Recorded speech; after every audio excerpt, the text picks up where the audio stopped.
Football, it is Mandarin's head coach Toby Bullock. Took over a program and able to lead them to the state title this past season. Lost to Miami Columbus 38-19 in the Class 4M state championship game. Perhaps the last state 4M state championship game. But Toby Bullock took over a program that had won a state championship, of course, under Carson Beck. And stepping in for Bobby Ramsey. And to say they haven't missed a step would be an understatement. They have continued and kept it going, and good to see Toby doing that. His first head coaching job was at Wolfson, and it was a tough go there. Rebuilding program, perpetually rebuilding. He came to Mandarin as the OC, won a state championship as the OC with Bobby Ramsey, and then took over for Bobby. And he has got something good going here. Year 3 for Toby, and you feel kind of things have lined up these last few years for him. One of the things that we see with Mandarin as well, they have just continued to add top players. Of course, transferring happens every year now, but Mandarin's really attracting some of the top players. We've talked about the offensive firepower. They also have 6 players who have Division I offers on the defense alone. And people talk about the eras of transfers and get upset about transfers. Toby Bullock's not apologizing for transfers. He's not going out and plucking these kids off the street. Parents and kids are smart enough to see where the talent is. I saw this back when Tim Tebow was at Nice. Players transferred in. They wanted to be there around a high-profile prospect like that. We see it year in and year out. You look at First Coast when DeAndre Johnson was there. Kids transferred from all over because they wanted to play with the best. They wanted to be challenged with the best. And you're seeing that at Mandarin. A lot of kids coming over to play with Trammell and Drake Stubbs and Jamie French, and you're seeing that talent assemble here at Mandarin for what should be an unbelievable year for these guys. We would anticipate this will be a study in contrast from a tempo standpoint in this game as well.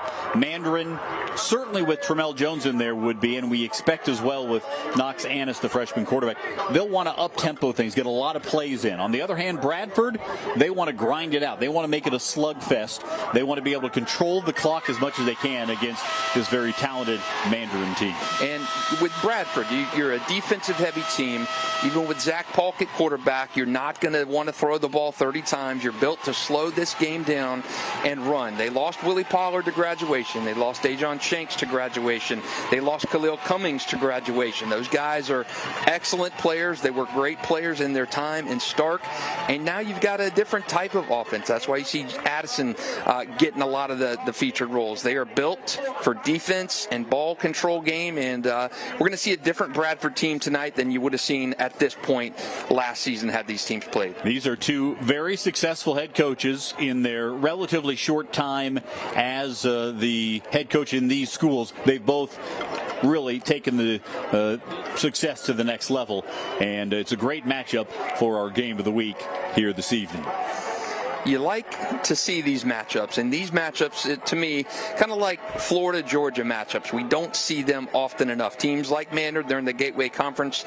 They tend to stay in this quadrant, this region of North Florida, have to play a lot of those Duval County teams per the Gateway Conference rules.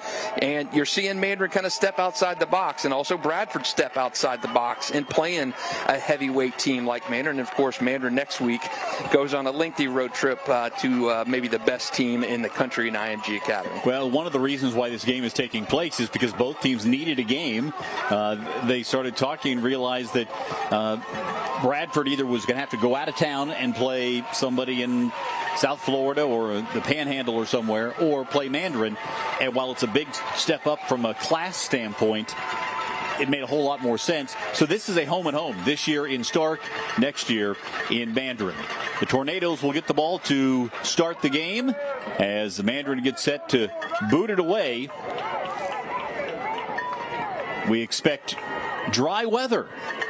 That's breaking news for the rest of the evening here, and we'll see how it all plays out between these 2 sides. Here is Jaquez Kaysen with the return up past the 25-yard line. He's a Swiss Army knife kind of player. They'll use him on returns out of the backfield and catching the football as well. And we'll see how Bradford can attack this very good Mandarin Mustangs team. Zach Polk, number 7, is the quarterback. A transfer from Lake City, and this year has not been asked to throw the ball all that much. A very intelligent player. Jamie Rogers saying guy's probably going to be a valedictorian and eventually probably will be a doctor. That's how much he thinks of his quarterback's intelligence. Handed off to Addison on the first carry, and he's able to pick up yardage up to the 28-yard line. Addison, 760 yards and 14 touchdowns in his career. His backup, Ian Addison, his younger brother, and we may or may not see the older brother, Neo Addison. He's dealing with a shoulder injury this week, but he could be out there as well. So the Addisons well represented for the Tornadoes. Here he is, Geno Addison, trying to get wide, tracked down from behind and tackled by Israel Ratliff for very little gain. And we're going to talk a lot about Bradford's defense tonight. And of course, since Jamie Rogers got into Stark just over 2 years ago, this is year 3 for him. You have seen just a renaissance of this Bradford defense. But do not sleep on Mandarin. Again, we mentioned top of the broadcast, 13 points allowed all season for Mandarin.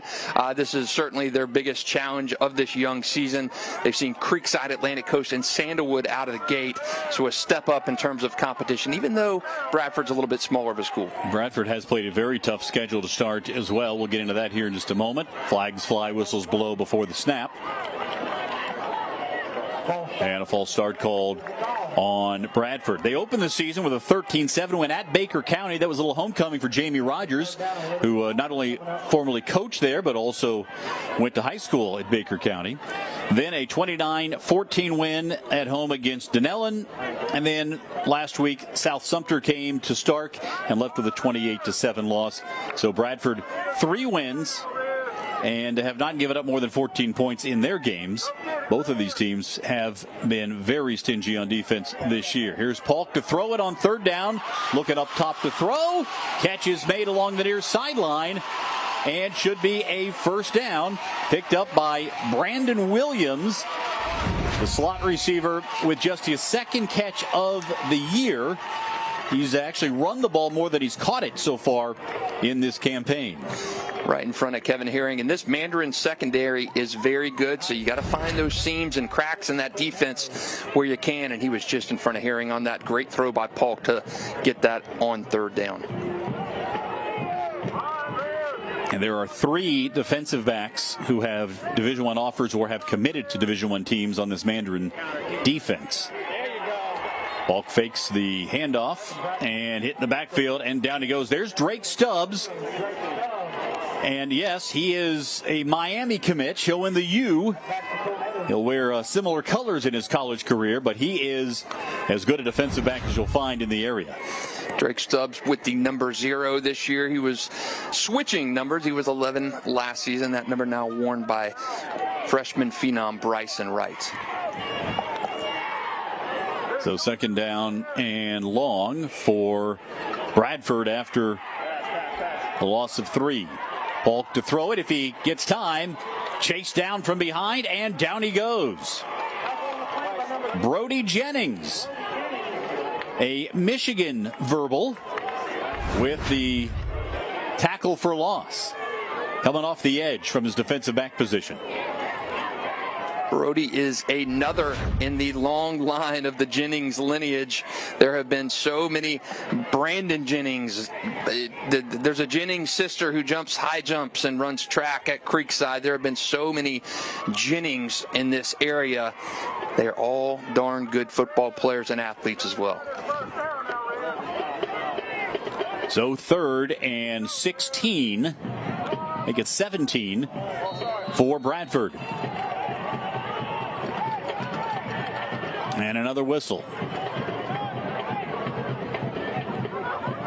Delay of game. So that's going to make this an even taller task against this aggressive Mandarin defense. Mandarin opened the season, as you mentioned, putting up 57 against Creekside, 47 against Atlantic Coast, and 41 against Sandalwood. But when you start talking about defense, I don't care who you're playing. If you pitch a shutout, that's a darn good performance. And they've done it each of the last 2 weeks. Low snap, Polk able to grab it. Looking to the middle of the field, catch is made. And to the midfield marker, Elijah Lawrence makes the catch, but he's going to be shy of the first down. And now what will Jamie Rogers do? Sharif Jackson on that tackle there. He came up a great player last year for the Reigns Vikings. He is now at Mandarin, and he was an all-area selection last year. Great tackle to stop that first down there by Sharif.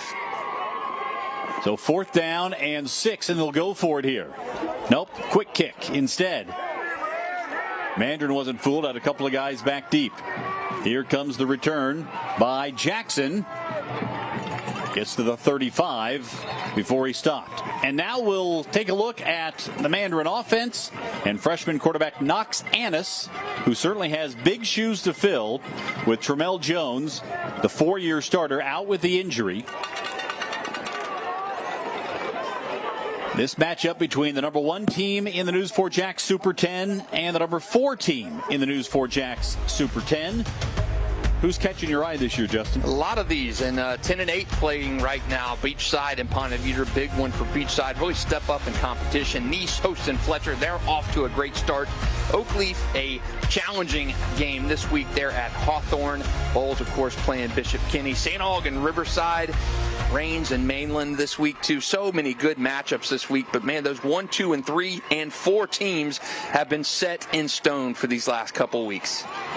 We saw Rains, how impressive they were in our first game of the week, beating Bowles. Now a chance to see the top team, Mandarin. Knox Annis in the shotgun on 1st and 10. And pressure coming, whistles blowing. I think there was some movement up front before the snap. Some really good freshmen in the area this year. We've talked about Asher Gatto in the first game. He is the freshman defensive lineman at Bowles. Bryson Wright, we're going to talk about him a little bit tonight. He's a phenom at receiver. And Knox Annis, quarterback who actually played with Asher in middle school, and talked to Toby Bullock the other day about Knox, and he said he is going to be a 4 or 5-star guy in a couple years. A high hopes from Coach Bullock about his freshman quarterback. He really likes his mental toughness in particular. Here is a running play to Dion Winstead. Winstead, the leading runner for Mandarin this year, 214 yards. He's averaging 11.3 per carry, so that per carry average is going to go down after gaining 5 on that first play. The backfield situation this year is probably the biggest change for Mandarin. Last year, Tiant Weiss, and he was our first-team All-News4JAX pick, and he was a catalyst to that offense. A lot of by committee this year with Winstead leading that approach. Seanquise Foster and Aiden Owens have also gotten a lot of work running the football. And here is Annis scrambling and got back near the original line of scrimmage. It's going to be 3rd down and at least 10 here based on the spot. And Knox can move the ball too, even though he's got 2 talented guys that he's throwing to, and Jamie French and Bryson Wright down the field. He had a couple of touchdowns in his first game on the ground against Atlantic Coast, so do not think he's just looking out for his guys to throw the ball to. Knox has got a pair of wheels on him. Let's see what this flag is all about. It appears it is against Mandarin.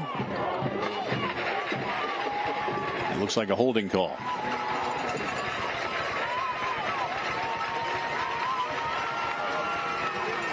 Yeah, Annis taking over for Jones. You think about the numbers that Tramel Jones has produced for Mandarin. Pretty staggering. Here comes pressure, and down goes Annis. Bradford came off the edge. That's Travis Johnson with his 3rd sack of the year. He cut him loose.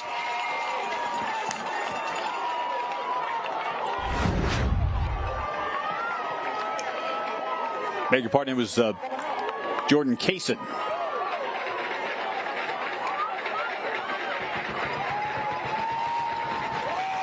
So 3rd and a mile. They've got to get halfway to Gainesville for the first down here. Annis will hand it off. The safe play there. And the punting team will come out. So a very impressive performance for the Bradford defense in the first drive. And I think what you're going to see with Mandarin is a little bit of that ground game until something starts to open up downfield. Bradford defense very quick and physical, and I think they are baiting Mandarin to try and stretch that field. Mandarin trying to take advantage of that ground game so far, but nothing going. Here's running back Dion Winstead to punt it away. Had a little pressure. Good punt, though. This one taken on one bounce by Marlon Haywood, and then the helmet came off. So the play whistled dead at that point, and Haywood will come back in as a wide receiver for the second offensive series for Bradford. Taking a look here, first of all, well fielded, and then once the cap comes off, play's dead. If Bradford can continue to control the pace of this game, they have a shot to push Mandarin out of its comfort zone. Mandarin has been in 3 absolute blowouts this season. They haven't had a close game since they played in the state championship game against Columbus Catholic last season. Of course, they lost in that game. All their playoff wins were big Mandarin wins. They've not been in a really tight slugfest game in the regular season since week 11 last year against Bartram Trail. Tonight we're talking high school football, but later on tonight we're talking Jaguars. Join Alessandra Pontbriand and News4JAX sports analyst Frank Frangie tonight to talk all things Jaguars on Teal the Show. That's coming up at 11:20. Now, so Bradford certainly has not put up the numbers offensively that Mandarin has this year. They've scored less than half as much, but still 23 points per game. And as we've mentioned, pace is everything with this Bradford offense. They're likely to use as much of the play clock as they can. They know they've got a tall task against the #1 team in the area and one of the best teams in the state in a bigger classification. So much last year, in the last couple years, when Jamie Rogers has been in Stark, has been that pressure defense. You use that defense to even set up your offense. Probably the highest scoring defense in our area last year and the year before. But you got to change the pace here. You don't have a team that's going to be able to stretch the field and go bang for bang with Mandarin. Even without Tramel Jones, this is a very explosive Mandarin offense. So you've got to keep things in your wheelhouse and your strength. And for Bradford, that's running between the tackles, taking what you can get here and there on the Zach Polk throws.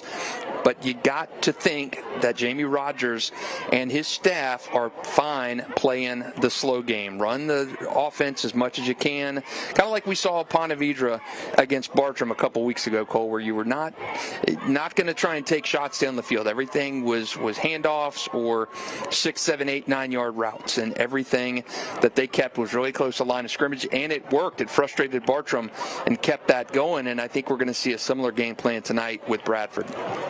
Bradford has some size up front, although not all the way across the line, but the tackles are big. Number 55, Kyron Green, 6'4", 310. Jacob Ferguson, who you see there putting the helmet on, number 55, 6'4", 285. So those tackles have some size. The guys inside, not quite as big, more movable guys. We'll see if they can hold up against a pretty good-sized Mandarin defensive front. Second possession for the Tornadoes.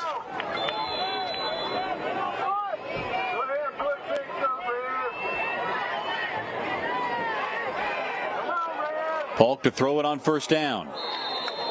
Sends it too high, trying to get it to Brandon Williams. And you understand the approach that Jamie Rogers is trying to take here. You don't want to be too predictable, but boy, surprising maybe that they don't get the clock moving here on the first play of the possession. Run, clock, run, you're thinking if you're Bradford, and I don't think there's any dispute in what they want to do, and that's move the ball and control this clock. And I think we're going to talk about that all game. It's going to be a very methodical game plan. Gino Addison in the backfield. This time he gets the carry. Doesn't find much room. And is taken by hand back toward the backfield.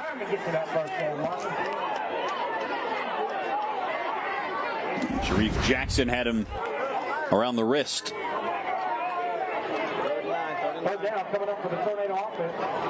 Mandarin, you alluded to this, Cole. They do have a lot of new faces, too. And you've not seen the battle-tested Mandarin Mustangs yet. They've had a pretty mundane start in terms of competition, and I think tonight is the first real test of the season for this Mandarin team with a lot of new faces. And this is certainly the toughest test for Bradford on the schedule. Hulk to throw it. Penalty markers down. This one hangs up in the air and falls incomplete. Trying to get it to Elijah Lawrence, but I believe a holding call going to bring this one back nonetheless. If a little more mustard on that ball, and he's looking at that play going inside the 10. Ball hung up too long. Allowed Mandarin to come in and break that pass up, but this is going to come back anyway.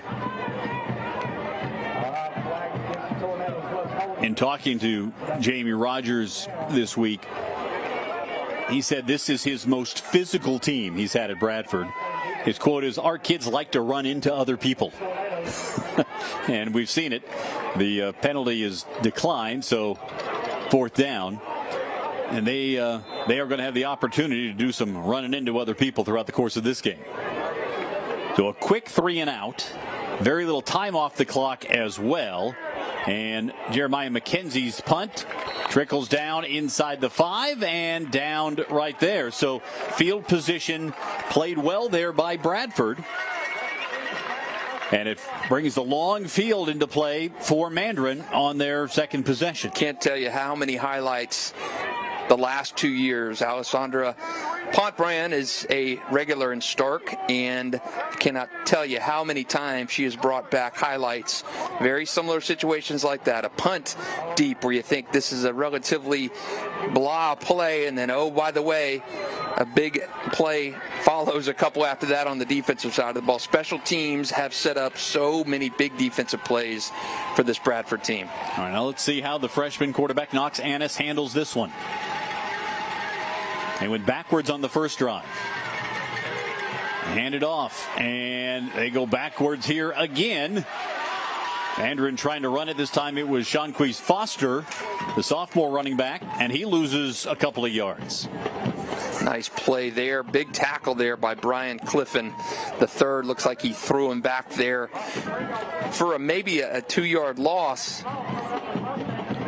This Bradford defense, you look at the size of the schools. Mandarin is a 6A program. Bradford is a smaller rural program.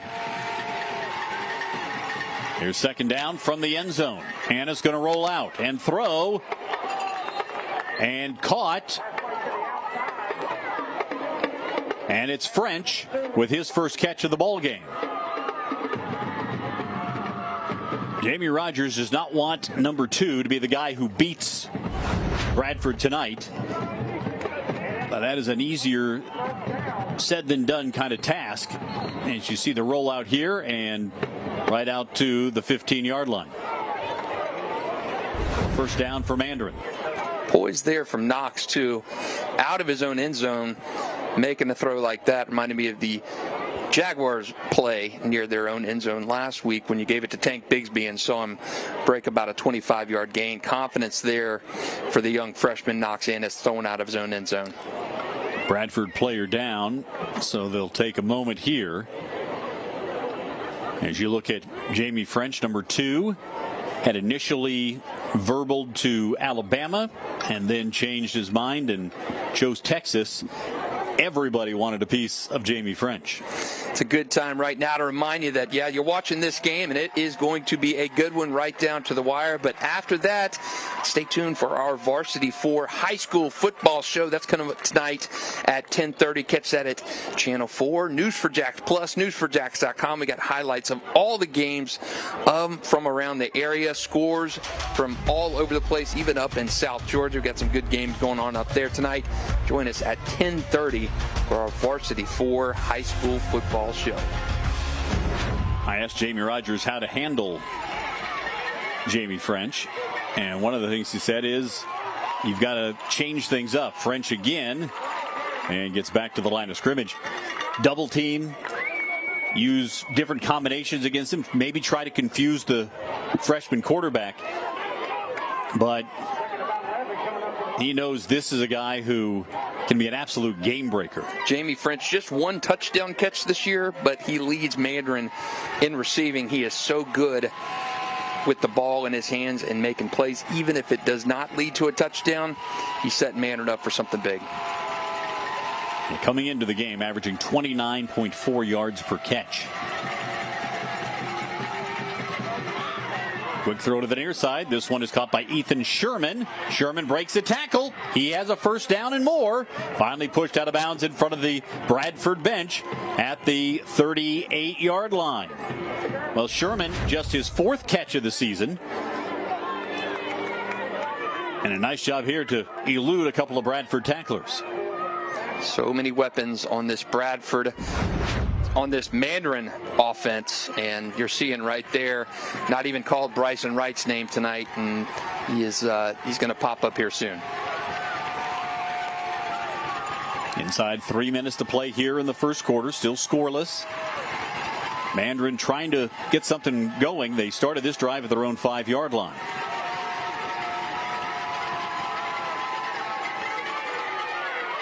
And they'll keep it on the ground. Foster, penalty flag is thrown in.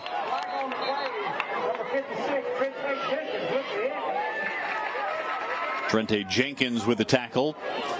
Probably the best defensive player on this Bradford team from his nose tackle position. This one will be marched back. The thing about this Mandarin team all the way around, and I know we've talked a little bit about Tramel Jones, Drake Stubbs, Jamie French, of course, but this team is young in spots. Winstead, of course, a senior, but Foster, he's a sophomore. Aiden Owens, junior. Dante Perry, junior. A lot of these guys, if they choose to be back at Mandarin next year, are going to be back along with Knox Annis and Bryson Wright to lead this offense. Play action. This one is caught on the near side by French, his 3rd catch of the ball game. They are doing everything they can to get the ball to him. Marlon Haywood playing 2 ways, receiver and defensive back.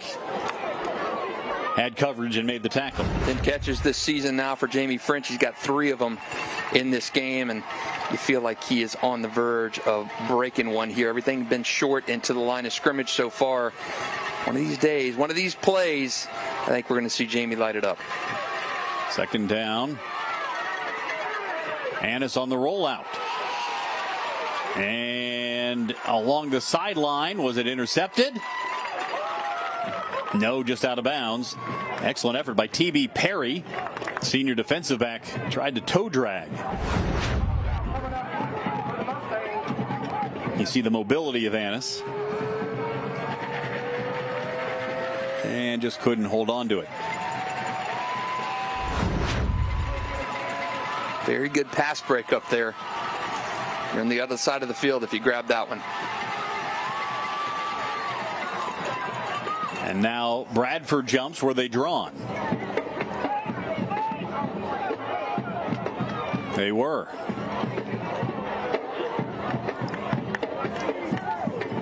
Well, playing in Stark, there's the travel component, a little longer bus ride. But the fans at Stark really get into it, especially for the big games like this one. They've been talking about this matchup all week, according to Jamie Rogers. You hear the cowbells out.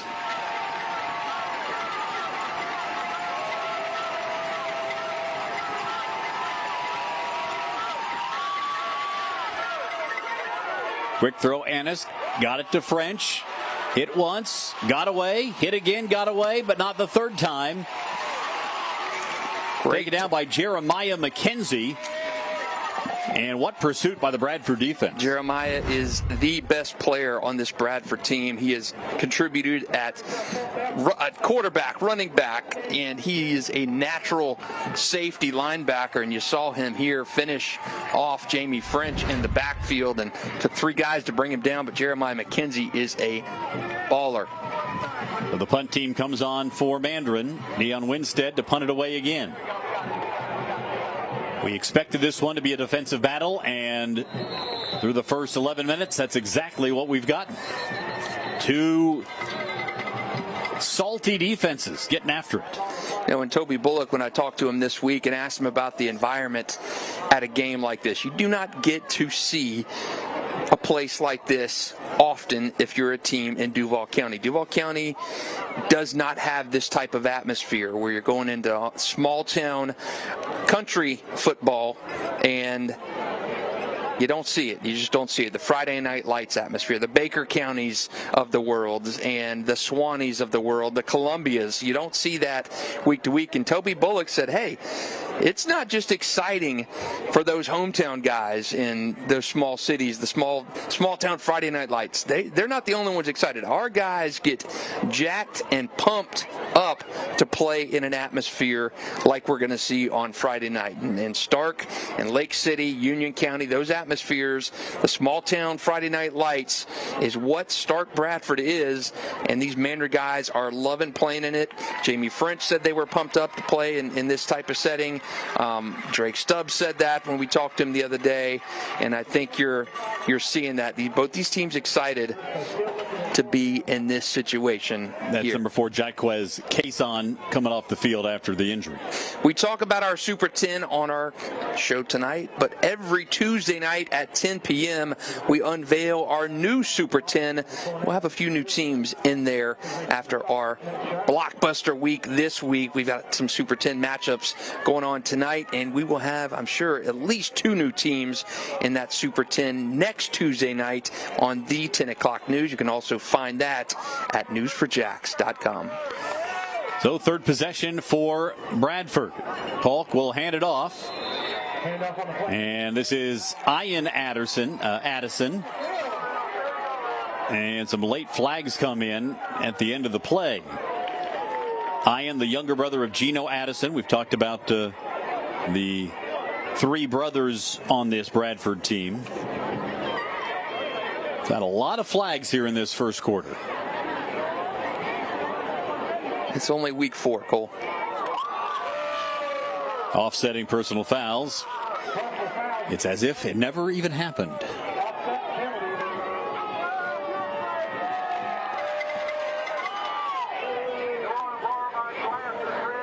If Bradford could pull the upset here and beat Mandarin, it would not only be a huge win for them and a statement win on the season, but you look ahead at their schedule and you'd like their chances to potentially run the table until the playoffs. Keystone Heights, Palatka, Newberry, Tallahassee, Leon, Santa Fe, and then NFEI to end the season.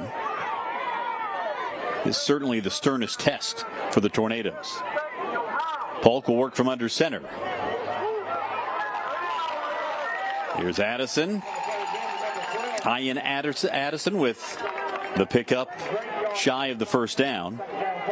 In his career last year in this, he's averaged 6.2 yards per carry. Had over 660 yards rushing last year as a freshman. And I think if you're Jamie Rogers at this point in the first quarter, your guys are doing what you set out to do. You're holding the Mandarin offense. You're limiting the big plays. You're getting a look at Knox Annis, the freshman quarterback. Not a lot of game tape on him so far. And you're keeping Jamie French locked up. And having a scoreless quarter, not unusual to the guys in Stark. It's kind of how they've played the last 2 years and change under Coach Jamie Rogers. Well, and it's exactly the kind of game and pace of game that Bradford would have been looking for here in this one against a loaded team like Mandarin. So we'll see how it plays out from here on, but the first quarter tie game certainly favors the home team. We talked about this game quite a bit on our Varsity 4 podcast this week. Sponge Franklin and I come to you every Monday, Tuesday, or Wednesday. You got to check it out there. Each day of the week we could have something different up there. But find that on News4JAX.com under the sports tab, Spotify or Apple Podcasts. Of course, it's on Google and Amazon too, just wherever you get your favorite podcast. Type in that Varsity 4 in the search bar and listen to Sponge and I. We got all kinds of stuff we talk about on that high school podcast each week. Been doing it for a few years. Got a little bit of a following, so we appreciate all of you faithful listeners. And we have got a lot on our sister station, CW17. We've got college football Saturday. Of course, ACC football there this year as well. The Live Golf Tour and NASCAR playoffs getting cranked up there. You can find all of those throughout the week. We've got steady coverage over there on CW17 and golf, NASCAR, football. Of course, Good Morning Football, too, on our CW17 station. So 3rd down and 3 to start the second quarter. And the direct snap, and there goes Jeremiah McKenzie. He's got a first down, finally pushed out of bounds inside the 30. But McKenzie, who is often used as a wildcat, you talked about his play on defense. He's a Central Michigan commit, and he makes a big play here for Bradford. He is everywhere. He is Bradford's best player. Jeremiah McKenzie, he has come up, I cannot tell you how many times in his career with a big defensive play. Last year had an unbelievable finish in the Pensacola Catholic game for Bradford to make that state championship game. That was a state semifinal performance there for Jeremiah McKenzie. He has done it time and again throughout his career in Stark. You see right now why he's so dangerous. Here's Geno Addison back in the ball game, the starting running back, and a good run on first down and more jawing after the play, and another penalty marker is down. This one seems to be a little chippy down on the field. Two teams, you don't see each other often. This is not a matchup that's been played recently at all. And talking to Toby Bullock and asked him, does it help to see a different team than you're not used to? And he said, absolutely. You know, you see guys all the time if you're playing within those city limits, and it helps your guys to get a little bit different of a taste, different personalities you're going against, different jerseys that you don't see. And I think you're seeing a little bit of that chippiness right now down here between these two teams, and big 6A heavyweight and Mandarin, and a smaller school in Bradford, and the Tornadoes going toe-to-toe with them right now. And they have it 1st and 10 just outside the 10. They can get a first down inside the 1. Polk from the shotgun will give it off. Geno Addison, another helmet comes off. That's an offensive lineman. Dominic McBride's helmet went off, so he'll have to come out for a play. We've had 2 helmets popped off in the last about 7 minutes. You need to buckle those chin straps a little bit tighter. No gain on the play. Again, you can see at the top of the screen the play clock. We'll see how aggressive Bradford will be in letting that play clock roll down. Right now, it don't look like they're going to try to milk it too much. Polk gives to Addison, and Addison has 3, maybe 4. Keeping it on the ground with Geno Addison.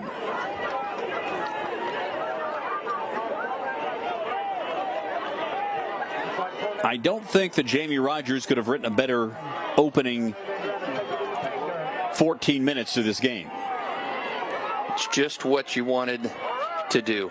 Control, defense, special teams, and you're not chewing up big yardage. Here's McKenzie back in there, the Wildcat. McKenzie will take it inside the 5, still pushing down to the 2. Well, now do you take the 3? Do you go for the touchdown? 3 points probably isn't going to beat Mandarin. Defense has been playing well. They'll bring in some more beef up front.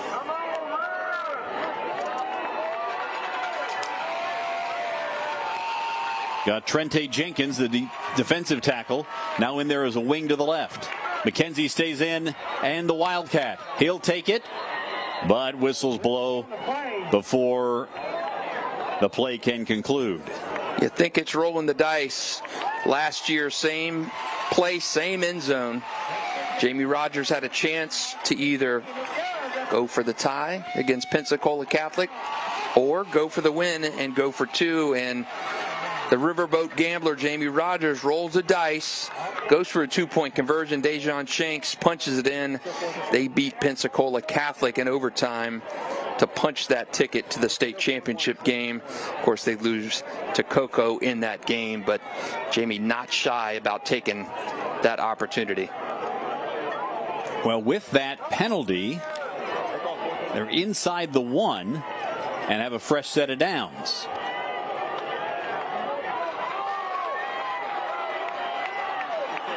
Nope, they didn't. They just came up short, so it's 4th and an inch. And again, a whistle at the snap.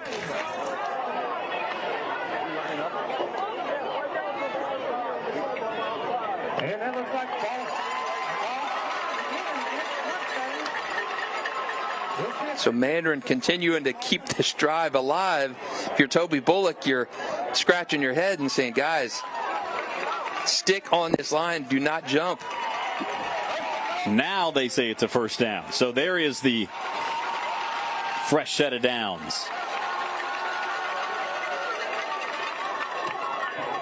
And they've got Brandon Williams in there in the Wildcat now with Gino Addison next to him.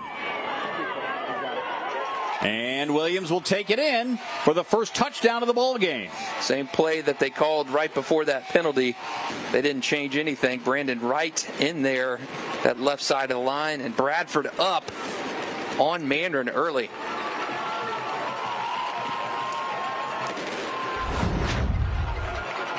Well, we've talked about tempo and style, and so far this has been a Bradford style and tempo of ball game. See the big guys up front clearing the way for Brandon Williams on the run. Here is Cy Cubbage, freshman backup quarterback, to attempt the extra point. And again, whistles.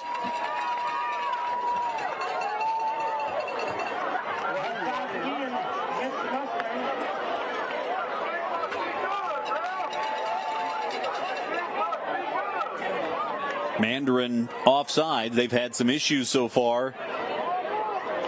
We have seen a lot of yellow flags on the field.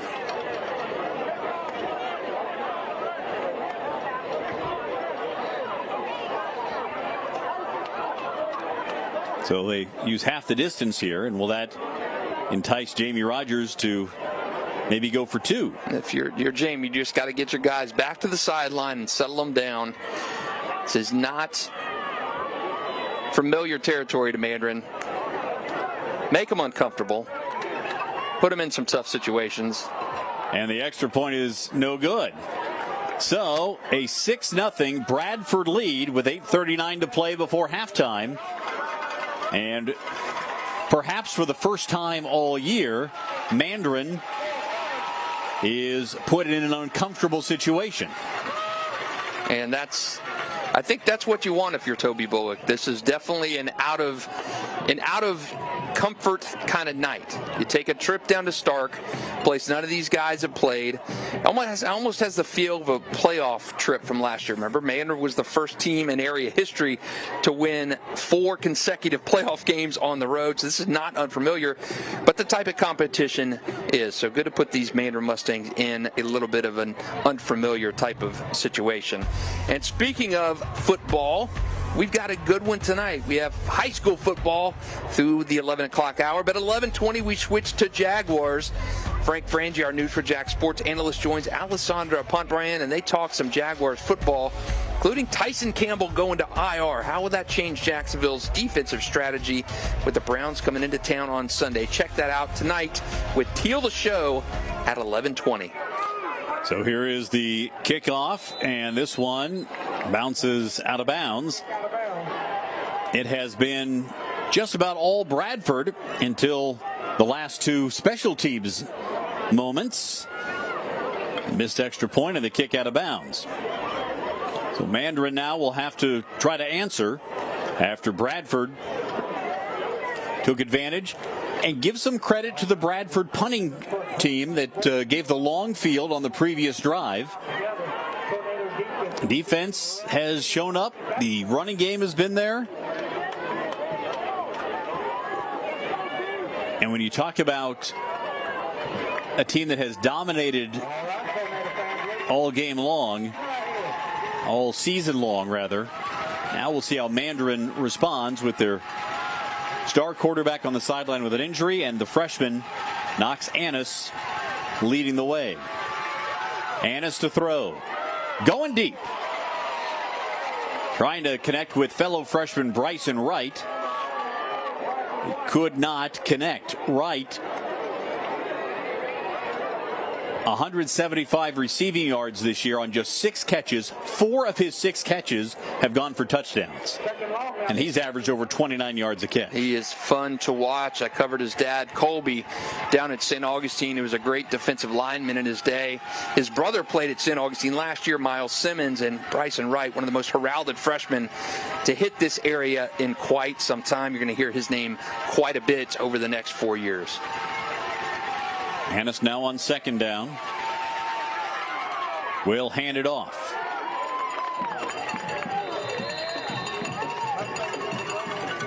About 5 yards on the carry. It'll bring up a 3rd down and 5. And again, some jawing after the play.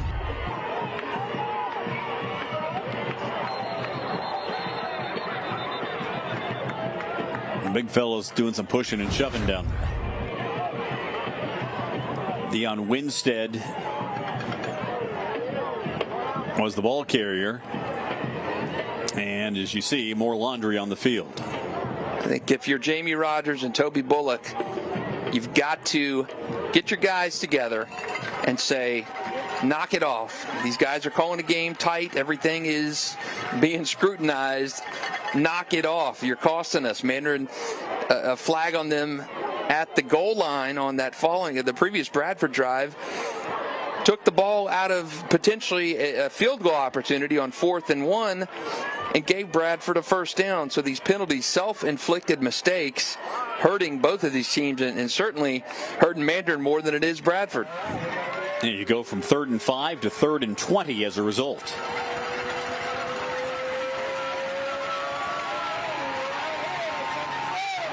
You got Wright, the freshman receiver, all the way out here to the near side.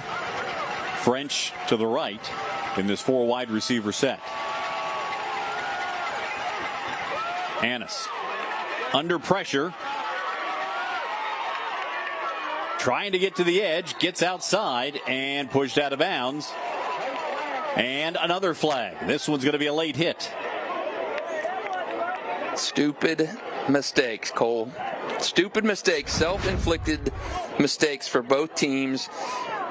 Mandarin, you've held them. It's 3rd and a mile.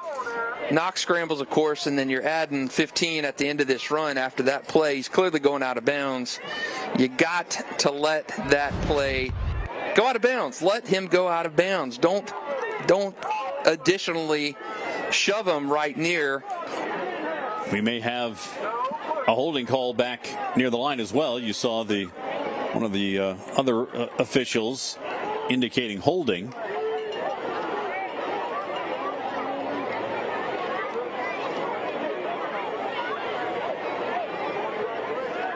Are we going to get an offsetting one again?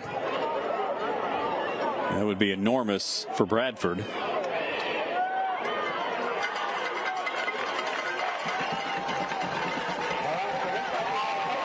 Wow.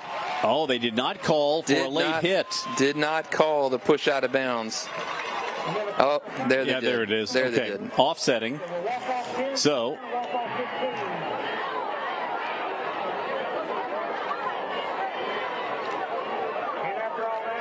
if you're Bradford, you're fortunate that holding call stood up, because talk about a 40-yard swing with that 15-yarder added on, but instead you're going to get a little bit of a reprieve here. It looks like 3rd down all over again. 3rd and 15. They send 4 receivers to the wide side of the field. Jamie French is receiver here to the boundary.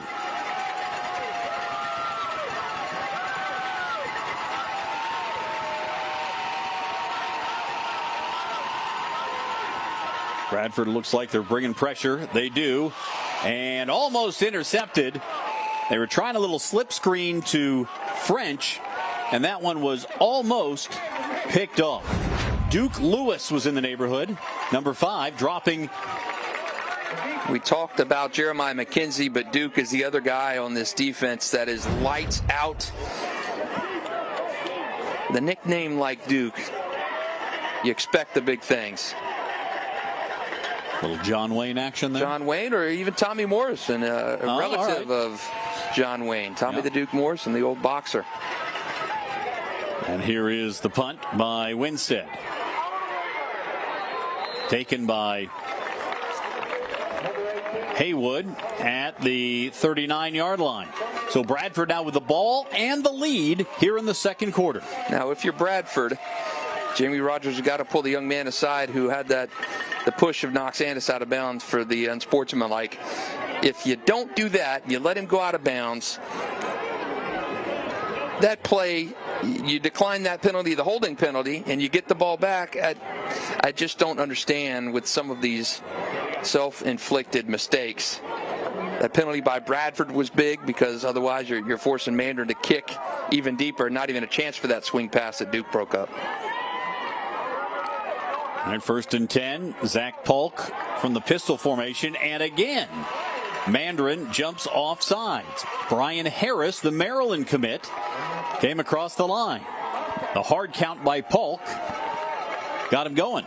Right now, Bradford just playing cleaner football. That's the story of the game. Yes, they had the bad penalty there on the last drive. That was basically offset. But Bradford just playing smarter football right now than Mandarin. So a 1st and 5. Gino Addison in the backfield next to Polk. Polk to throw it. Can't find anybody open, and finally the white shirts collapse on him, including Harris, making up for that previous penalty. Credit the Mandarin secondary with great coverage there.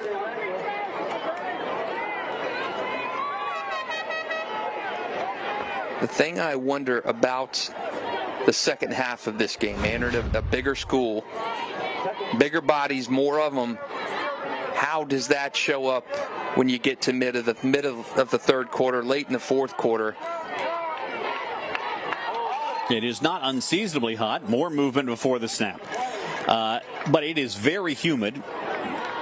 It's been over 95% humidity most of the day.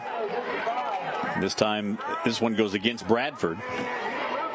And to your point, the depth of the roster for Mandarin, unlike Bradford that has a number of players playing both ways, at least in a part-time capacity, some playing both ways all the way through. So we'll see if that holds up and becomes an issue as the night wears on.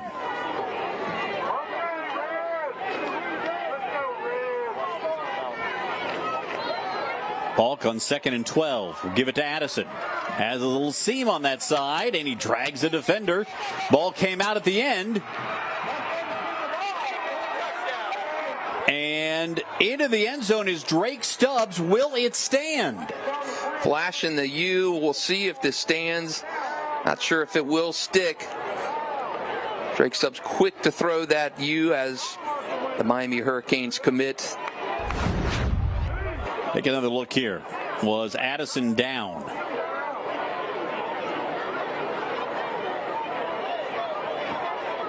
Tough to tell from that angle if the knee was down. I think they are going to blow him the ball dead on that play. That angle looked a little more like it was a fumble.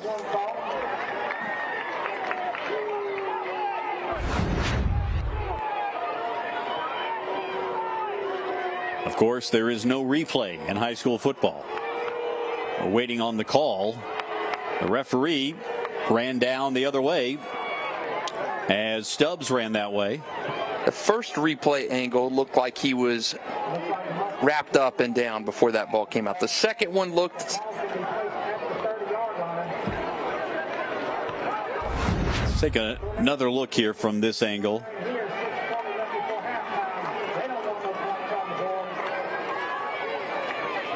Tough to see from that angle exactly when the ball came out, but my gut tells me that was it was a fumble.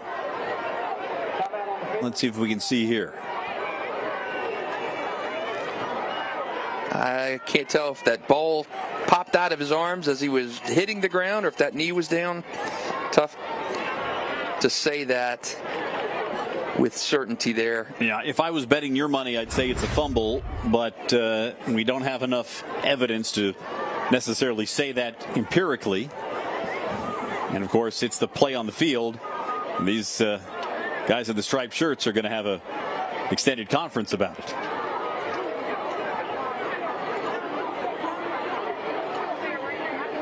We have the beauty of replay up here in different angles, Cole, and they have the beauty of talking amongst themselves and trying to replay that in their mind. Right now, we're talking about replays tonight of the highlights of the games going on right now. You can catch our Varsity 4 high school football show tonight at 10:30. We'll have highlights from the game of the week, the one you're watching right now, as well as quite a few others from around the area: Bartram, Creekside, Beachside, Ponte Vedra, Bowles, Bishop Kenny, and a whole lot more coming up at 10:30 tonight. Do not want to miss that. That's every Friday night during the high school football season.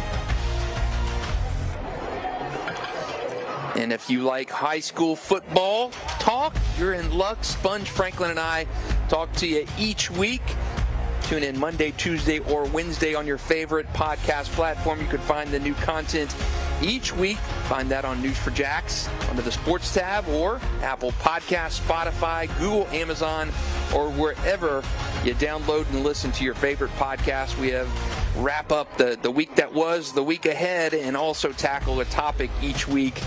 Topic this past week, Cole, was, does Mandarin still have enough to win a state championship with quarterback Tramel Jones on the sideline and Knox Annis running the show? Quite a bit of discussion Sponge and I had on the podcast this week. Is that what these guys are talking about?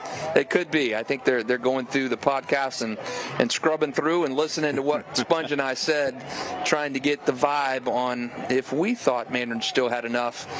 And I said they do, because I look at what First Coast did with DeAndre Johnson back in 2014.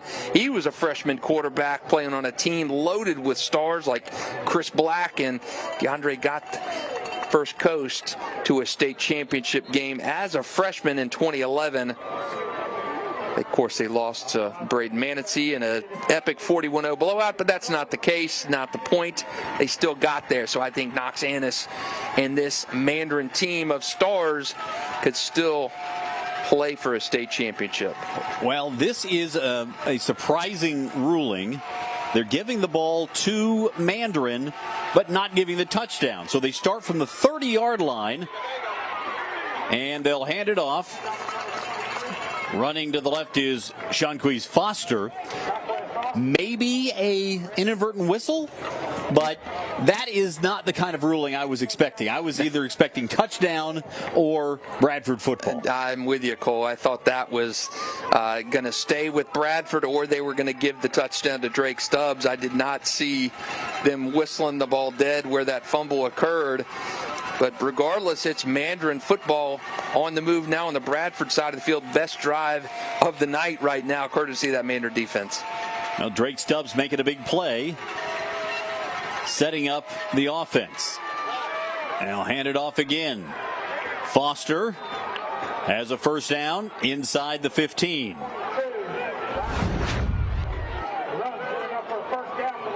Look at him coming right at you.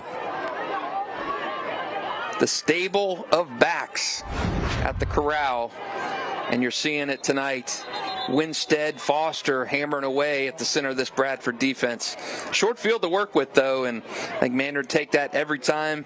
Jamie Rogers a little upset that those Tornadoes controlling the ball in the first half, and they give the ball to Mandarin in really, really good field position. And there is another player down for Bradford. That's Brian Clifton, who's tied for the lead in tackles for this team.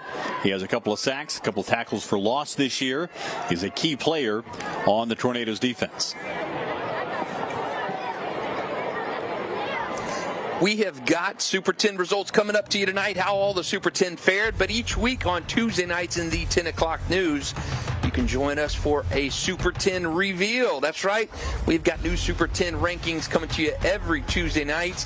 That's on News4JAX.com, Channel 4, News4JAX Plus, and the News4JAX app. Got a lot of shakeups potentially ahead in this week's ranking. Beachside, our number 10 team, down 14-0 to number 8 Ponte Vedra. St. Augustine, number 2, beating Riverside 34-21. It could move up potentially if there's an upset here in this one. And also, Creekside, winless Creekside, up on Bartram Trail, number 9 Bartram Trail, 28-21 at the half in the Battle of Longleaf Pine. That is always a great rivalry, even if one team is down. Those kids all grew up together, facing off against one another. Here's Annis on the rollout. Facing some pressure, throws, and it's intercepted. Picked off by Bradford along the sideline. Big play made by T.B. Berry, who's made a couple of big plays for the Tornadoes. So if ball don't lie, well, you can make your own conclusions about the fumble call, but a huge play by Berry. Great play by the Bradford defense. Great play.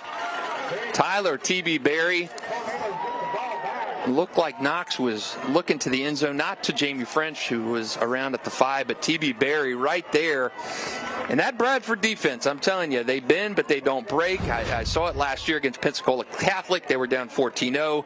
Defense brought them back to life in that game, and time and again, the Bradford defense delivers a big play and certain scoring opportunity there for Mandarin, a chance to potentially go up on Bradford at halftime in this one, and Tornadoes defense takes it away in the end zone.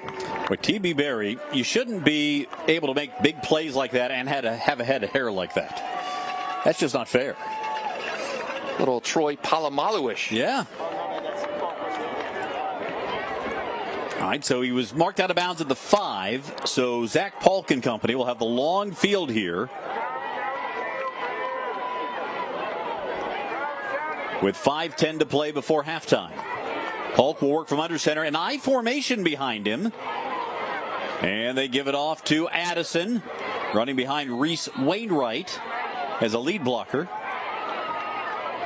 And Gino Addison got a yard or two. Got to get a little more breathing room here. I think Bradford would probably feel okay about taking this 6-0 lead into the halftime locker room. I think they would be perfectly content with that right now, especially with how that fumble on your own side of the field happened, and with how Mandarin has been getting penalized every third or fourth play. Here's Addison again, running to the left, and didn't find much daylight on this run. Might have actually, might have gotten back to the line of scrimmage. So a 3rd down and 6 coming with the clock inching toward the 4-minute mark. Ian Anderson coming out along with his brother Gino Addison in a more obvious passing situation here. Marlon Haywood flanked to the near side. Everybody else pretty tight to the line. Polk from the shotgun. Looking this way, and the catch made by Haywood. He's got a 1st down past the 20 to the 22. That was a one-read kind of pass pattern, and Haywood was the target the whole way. Lost his shoe, picked up the 1st down. I don't know if you got to come off the field if you lose a shoe. I know the helmet, but the shoe may be something else. Toes aren't protected nearly as much as the cranium.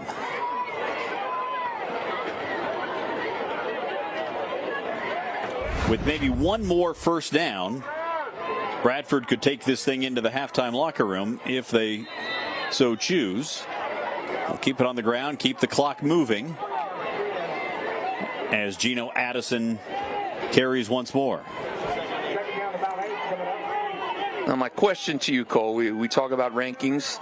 We've got a 1-4 matchup tonight. We've got St. Augustine playing Riverside. We've got Range playing Mainland. Those are 1, 2, 3, and 4 teams. Let's say Bradford holds on and upsets Mandarin. You make a case for the Tornadoes to possibly move up to number 1? I think you'd have to. There is obviously a corollary in there with the Tramell Jones injury. Addison running it again. Hit at the line of scrimmage and goes nowhere, wrapping both arms around the football. It kind of reminds me a little bit of the Florida State situation from last year, not getting into the college football playoff because Jordan Travis got injured. So how much do you put in the fact that Tramell Jones isn't back there calling signals for Mandarin? But for Bradford, forget about who the quarterback is. This is a 2A team facing a 6A team. And a darn good one. We mentioned the 6 players with Division I offers on the defense alone for Mandarin. So, yeah, you'd have to make a very strong case. Raines looked very good when we saw them against Bulls. A little throwback play, incomplete. And was a penalty marker thrown in. Illegal shift or two guys in motion there. Yep. Like an arena football league play where the receiver had a 5-yard run and head start before that ball came out. We didn't get a chance to see St. Augustine last week. They were set to play Bulls, but the game was canceled, so we were going to call that game. And as you see, Mandarin will refuse the penalty, and with a minute 49, the punting team comes on for Bradford. Listen, we've got a long way to go, but it is an interesting thought. It's a decision you're going to have to make with your News4JAX Super 10. I would lean toward a slide up rather than a leapfrog, all things being equal, depending on how the other 2 games play out.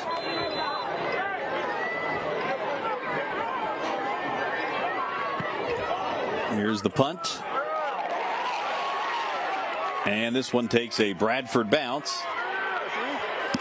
Backing up to pick it up is Tamaj Mitchell. Mitchell up to the 40, staying alive to nearly the 45-yard line. And again, flags thrown in at the end of the play.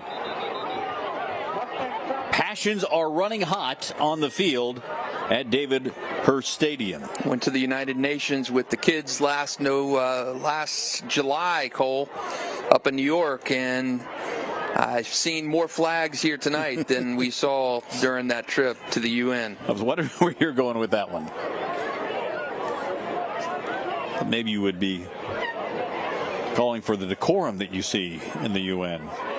Maybe it's exactly what we're seeing. Flags all over the field tonight in Stark.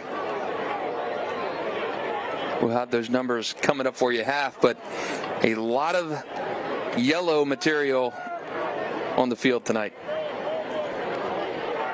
And again, going on Mandarin. And offsetting again.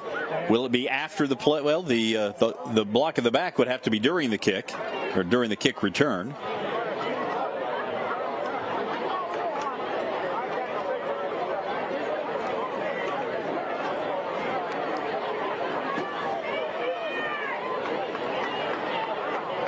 As you look at Jamie French there, number 2 for Mandarin. Holding against the personal foul, the Tornadoes will walk off both penalties.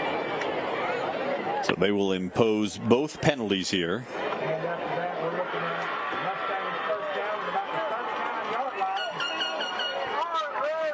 line. So with a minute 33 to play before halftime, they'll place the ball at the 39.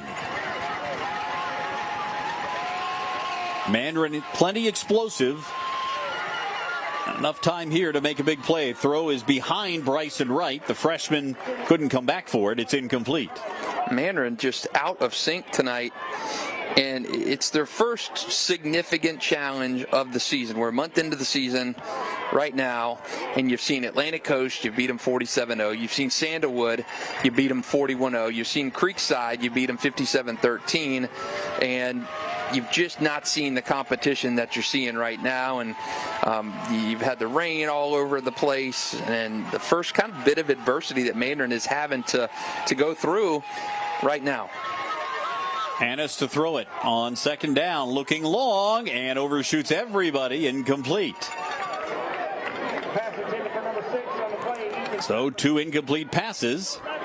And now if you're Bradford, you start to think about if you can get the ball back, would you have enough time to break off a big play? Mandarin is more equipped for the big strike play, but there certainly are some players on the Bradford offense that can strike fast. You got to get the ball to your playmakers. Bryson Wright, Jamie French. Here's the throw and open. And there it is. There's French right there. Coming to the middle and down inside the 20-yard line. Jamie French with a field changer. Catch and run. Get the ball to your blue chippers and let them make plays. And Knox did that right here. More of a shift from Jamie here. Left his guy in the dirt. Turned this 15-yard play into a gain of about 35.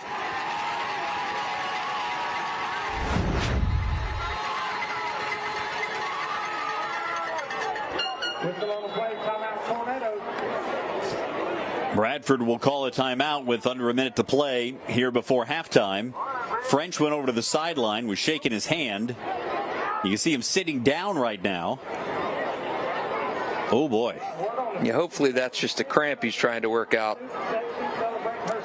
He did get tripped up at the end of that play pretty good. But you're hoping if you're Mandarin that Jamie's just trying to work out a cramp. Already without Tremel Jones.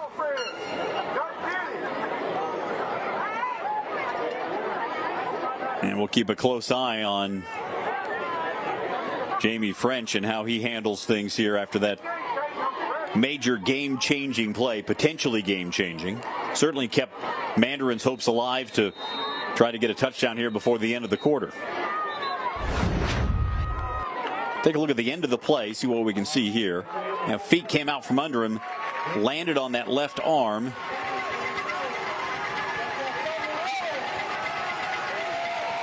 At that arm kind of tucked in behind. He's got that one sleeve with the longhorn on there, and he's grabbing onto the hand. So we'll keep an eye on French. They keep it on the ground with Winstead. No gain.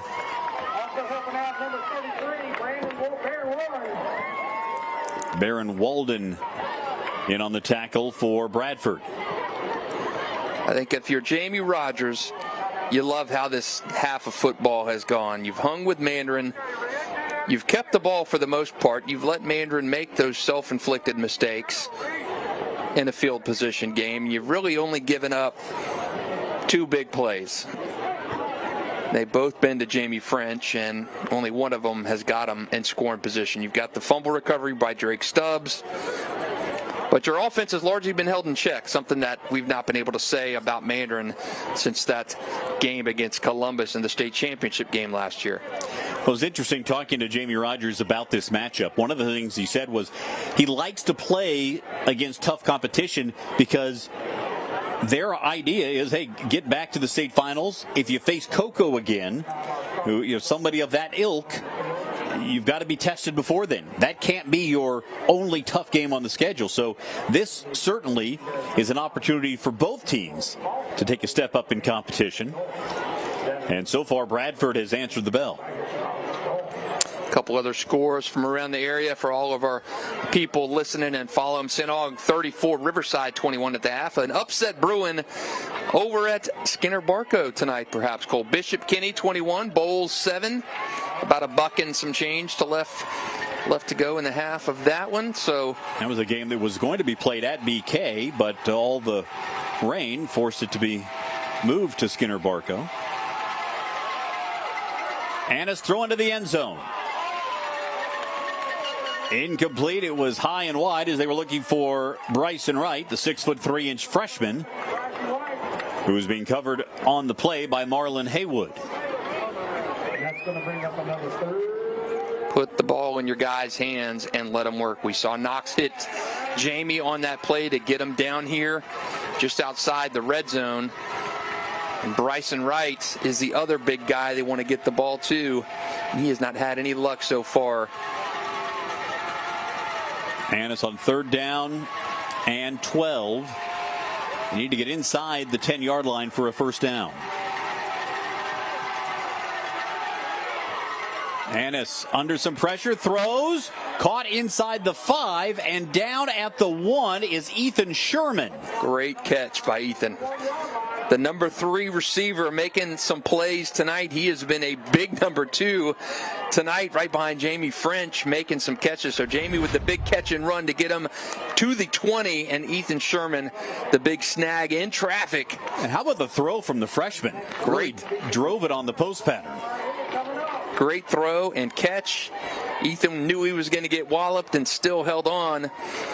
About a foot from being a touchdown on that diving grab. So great throw and catch from Knox to Ethan Sherman. So timeout called by Mandarin with 37 seconds remaining. You would think with one timeout left, you could potentially run the football here.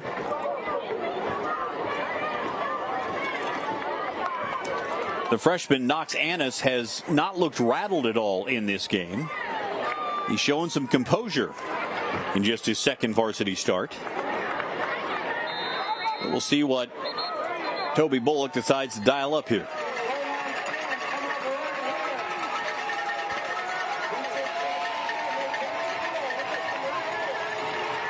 From the 1.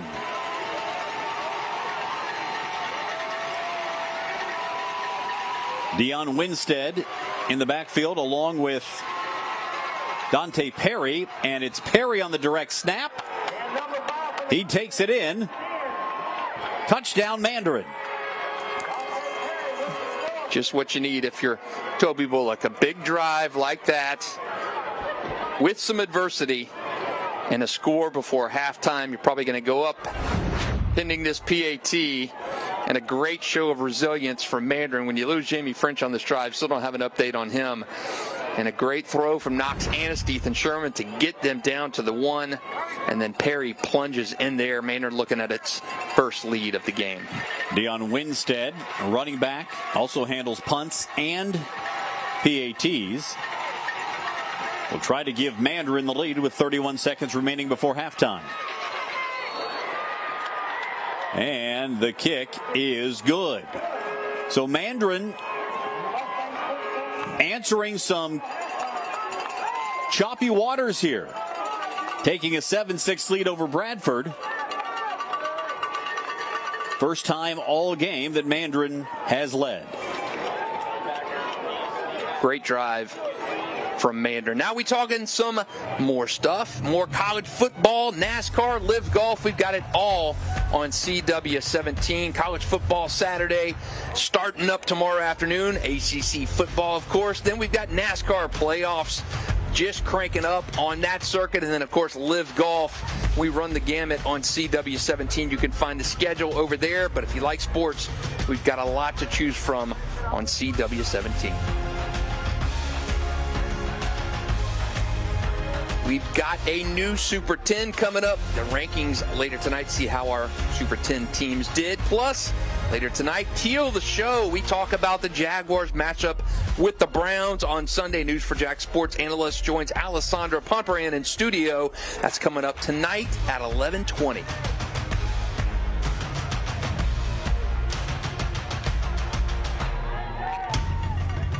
We understand that Jamie French is walking to the locker room right now. No surprise as a wide receiver. Probably don't expect to see Mandarin get the ball back again before halftime. Here is the return for Bradford, up past the 30 to the 33-yard line. With 24 seconds remaining, Jaquez Kaysen giving Bradford decent starting position. We'll see how aggressively Jamie Rogers wants to play this one. Trailing for the first time in the ball game. Don't want to speculate too much on Jamie's status, but he got up and walked off the field, not showing like anything was wrong with him. And it looked like on the sideline, I couldn't tell if he was getting tended to for his lower body or his hand, but hopefully it is just a cramp. Looked like he came down a little bit awkward on his arm. Bradford will keep it on the ground with Addison. Breaks the tackle. Trying to hold on to the football as Drake Stubbs tried to rip it out of his hands. Gets out to the 48-yard line with 15 seconds to play here before halftime. That's a nice play for Bradford as you're maybe thinking about killing the clock and going into the half. But Gino Addison says, Coach, I'm going to let you stew on that for a minute.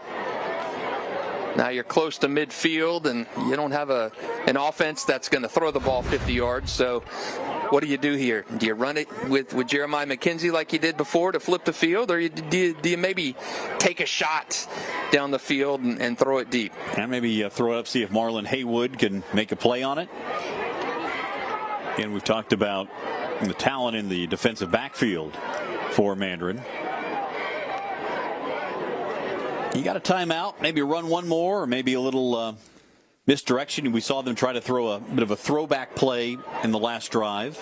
Maybe the hook and lateral here. The annexation of Puerto Rico. Little Friday Night Lights, huh?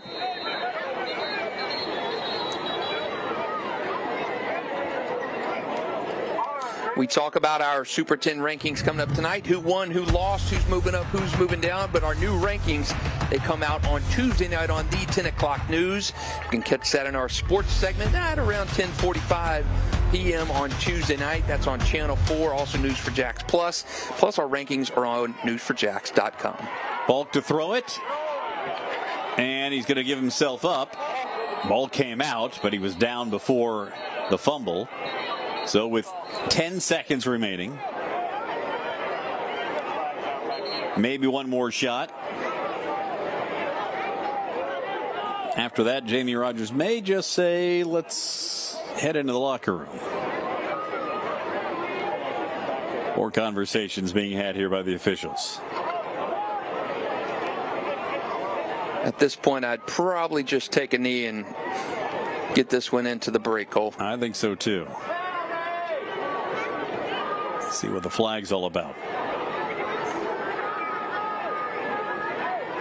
You've got a secondary full of guys who are going to be playing on Saturdays in college. You don't have that same on the Bradford offense, so I think you probably just... Oh, well, this changes things.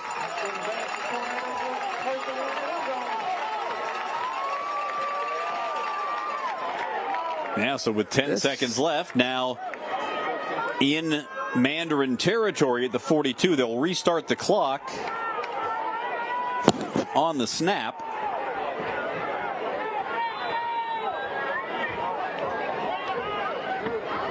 Balk has a chance to fire one here to the near side. Caught by Kaysen. He's out of bounds. 4 seconds left. Now the 32-yard line. And now you might see Jeremiah McKenzie worked into the game plan here once again. It's one shot to the end zone. That's about all you have time for. Penalties have been the story of the game for Mandarin. Marlon Haywood coming out to the near side.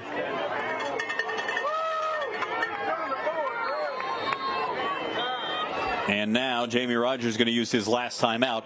Wisely so. You can't take him with you. Might as well talk it over here and see if there's some other options. Make sure everybody's on the same page for what could be a huge play if Bradford can find the end zone. I don't think you've got the kicking game to try something here. Not a lot of teams in our area have those kickers you can trot out for a 45-plus yard field goal. Mandarin, like I said a minute ago when they were at the 50, you've got a secondary full of guys who are going to be playing at major colleges within the next 2 years, staring at you in that secondary. Bradford doesn't have that same arsenal. I think your best option would probably be to throw something short and let a Jeremiah McKenzie try and stretch it into something.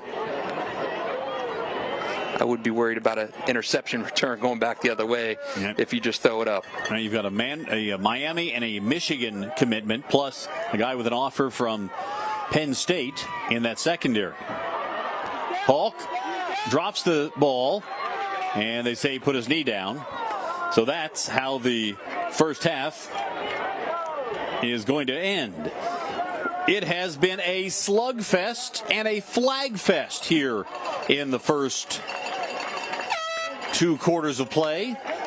Mandarin with a 7-6 lead on Bradford. And are we going to go to the halftime locker rooms, or are we going to have more from the officials?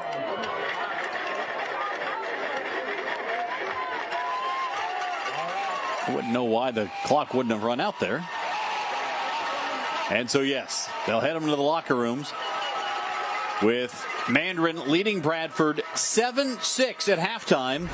We expected a defensive battle, and so far we have absolutely gotten just that on both sides of the football.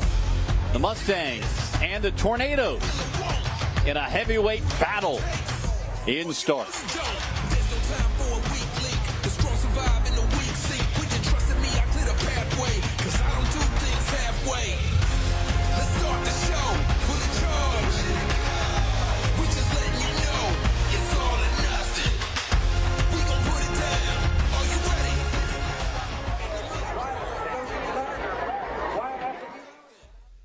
Building bonds, and whole communities come together under the lights. It's passion, pride, and moments they'll remember for the rest of their lives. This is football, high school football. There's no tradition like it.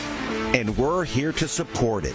Farron Farah is proud to sponsor Varsity for Football.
football, high school sports, make sure to check out our Varsity 4 high school podcast that comes out Monday, Tuesdays, or Wednesdays each week.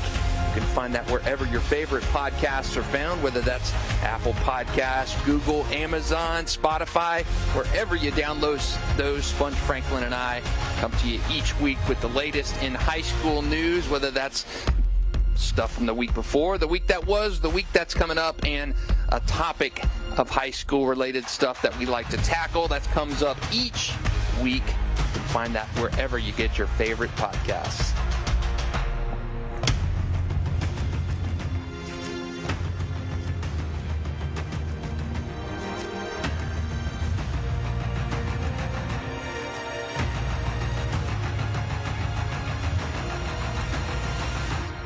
At halftime, Mandarin a 7-6 lead over Bradford. Mustangs in the biggest battle of the year so far for the number one ranked team in the News4JAX Super 10. Bradford came in unbeaten and ranked number 4. We expected to see a defensive battle. That's exactly what we saw in the first half, Justin Barney. It has been just that, and I think we were talking half, Cole. If you told Jamie Rogers that it'd be 7-6, I think he'd take that, but you left some opportunities out there, and you let Mandarin get one as well before half. Well, there were some big plays turned in by both teams. Early on, it was Bradford really controlling the tempo, even though Mandarin's defense made some plays.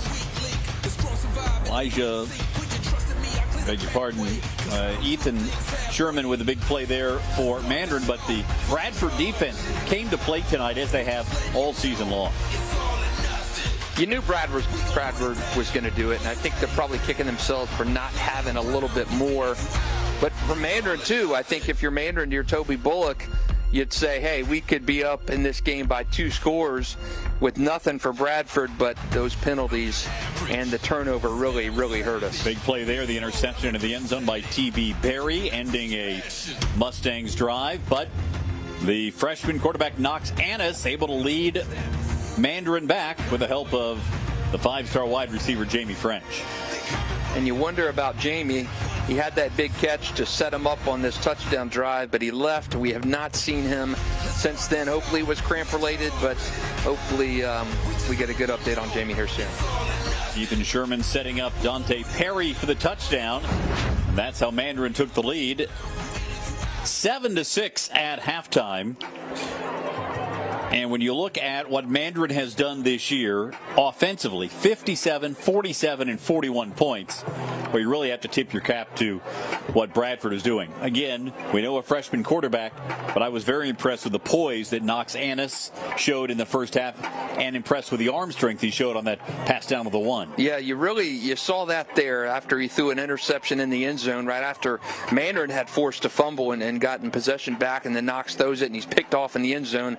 The poise to come back and dial up that throw to Ethan Sherman down to the 1. You don't make that if you're a freshman with weak mental capacity. Knox Annis dialed in tonight, even after that early turnover, and he's got that mettle, he's got that moxie, Cole. That's what you like to call it. Been great atmosphere as well here at Stark. First time for Toby Bullock to come to Bradford County for a game. He says, though, it's exactly what he's used to. Small town football. His family originally from Cairo, Georgia. It's in the blood. He's fired up for it. And if you don't get excited for a game like this, what are you doing it? That's right, Cole. And a lot of games other than this one going on right now, and we'll have all those highlights and scores coming up for you tonight at 10:30 with our Varsity 4 high school football show. You can watch that on Channel 4, of course. Also stream that on our News4JAX Plus app or News4JAX.com. We've got a lot of good ones going on right now, Cole. A few that have already wrapped up, but others like Bishop Kenny leading Bowles 21-7. That would be a massive upset. Westside getting a huge win over Ribault tonight, 11-8. That ended a 2-year losing streak for the Wolverines. So congrats to the Westside Wolverines on that one, and a barn burner on the Longleaf Pine showdown. Creekside up 42-28 on Bartram in the second half of that one. So a lot of good games, a lot of highlights coming up tonight at 10:30. There are some surprises brewing for sure, as you mentioned. Not much of a surprise here in this ball game in terms of the way it's played out.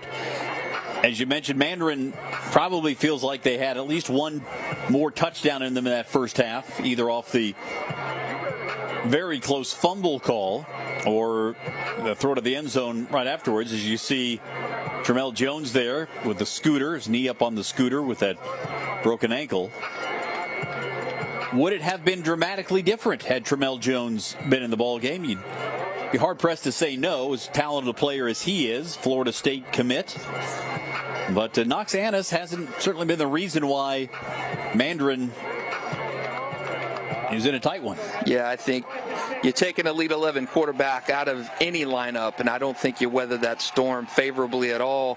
Knox Annis doing an admirable job. Again, he's a freshman, and it's only his second start, so I think he's doing well against a very good, very experienced defense. You got to start getting a guy like number 11, Bryson Wright, the ball. You got to get Jamie French the ball. We saw what he did with the ball in his hands earlier. Don't see Jamie out there right now, but you got to get those guys, the big weapons. Bryson Wright, 4 touchdown catches this year already. You got to put the balls in the playmakers' hands and let them do work. But yeah, I think if you got Tramel Jones in this lineup, if he is healthy, completely different game. I don't know if Bradford could stay with Mandarin 4 quarters if you had a fully healthy lineup in there. But hey, it's high school football. It's why you play the games. Just about ready to get started here in the second half. And again, we will continue to keep an eye out for number 2, Jamie French, to see how the 5-star receiver is doing. Bradford will kick it off to start the second half.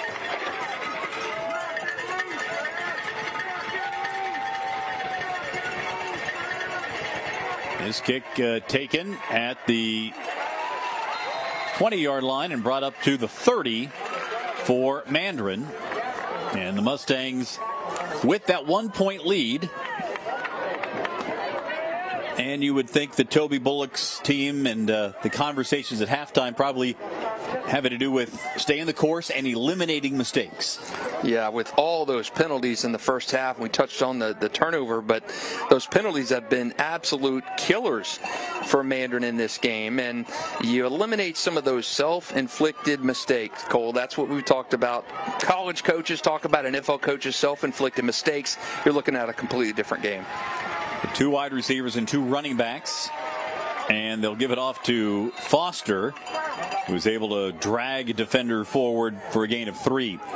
No Jamie French on the field to start this second half. So down your best quarterback and your best receiver right now for Mandarin. We'll see how the Mustangs respond. Annis 7 of 14 in the first half. And incomplete here on his first pass attempt of the second half. Tried to get it to Foster out of the backfield. You've got potentially, well, certainly the best team in Florida on the schedule next week, and one of the best in the country in IMG Academy. You're going down there to Bradenton with a freshman quarterback. No Jamie French in the lineup right now. Don't know his status. So that's a tough game any which way you slice it, even with Tramel Jones, even with Jamie French. But a Mandarin team going down to IMG, that is going to be a tough road to hoe. So you got to get the reps while you can with the guys you're putting on the field next week. Annis from the shotgun on third down, throws to the near side, and it was not sure if it was intended for Sherman. May or may not have been the intended target. Keon Weish was there as well. Incomplete, and fourth down, so a 3 and out to start the second half for the Mustangs. Certainly not the drive you wanted to come out with if you're Mandarin. You had a great start or great end to that first half with that catch by Jamie inside the 20, and then the throw to Ethan Sherman at the 1. So a little bit of regression there on the opening drive, the third quarter. Winstead with the punt, and a little trouble with the snap, but gets a Mandarin bounce inside the 20-yard line. I think they're going to mark him down at the 21. So good punt that time on the stat sheet for Dion Winstead. And here comes Bradford at home, down a point with their first possession of the second half. It was the ground game leading the way for the most part offensively for Bradford in the first half. Gino Addison, 10 carries, 48 yards. And he figures to be the focal point of the running game here in the second half. I think if you're Jamie French, you keep running the ball. Get a big play here or there. Falk to throw it on first down. And it is caught by Jaquez Kaysen, a guy who has been a Swiss Army knife of sorts for Bradford. Makes the catch there. We've seen him on returns, catching the ball here, and down to get it. Nice catch.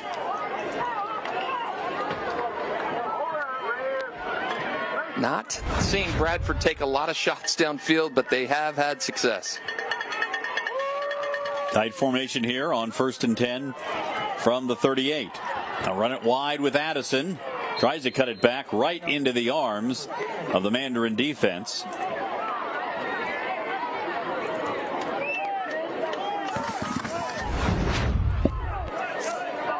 And the look here, the tackle made. We don't have a 36 on the roster, sorry. Maybe a new shirt for somebody.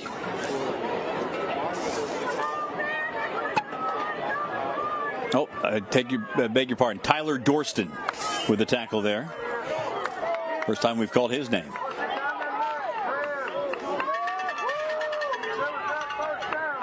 So 2nd down and 8.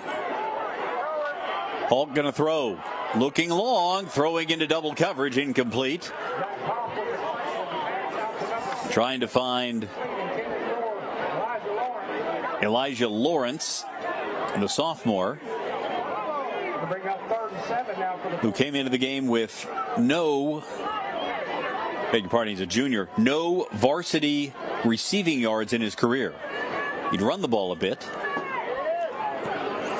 Got a couple other score updates. Cole, Bishop Kinney still leading 21-13 over Bowles. Bulldogs with a touchdown drive, 80 yards to start the third quarter. Westside ends a 20-game losing streak with an 11-8 win over Ribault. Congrats to Coach Randy Randall there. Wolfson in the win column over Kip, Bold City tonight. So first win of the year for the Wolf Pack. So some good stories around the area going on right now. Addison carried at that time. Take another look.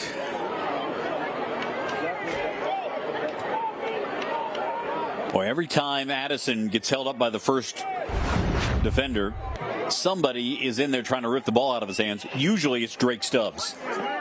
And Drake Stubbs is a playmaker. Here's the quick kick by Marlon Haywood. And this one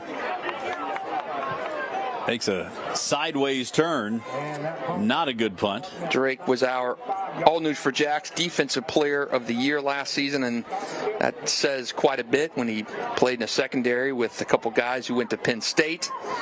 A lot of other good defensive guys in this area, and Drake was the hands-down selection by area coaches, and he is a fun player to watch. Can't wait to see him at Miami. Got a chance to talk to him at the Rivals 5-star event as well over the summer. He is just a fun kid to talk to, always wearing a smile, and he can hit like a sledgehammer.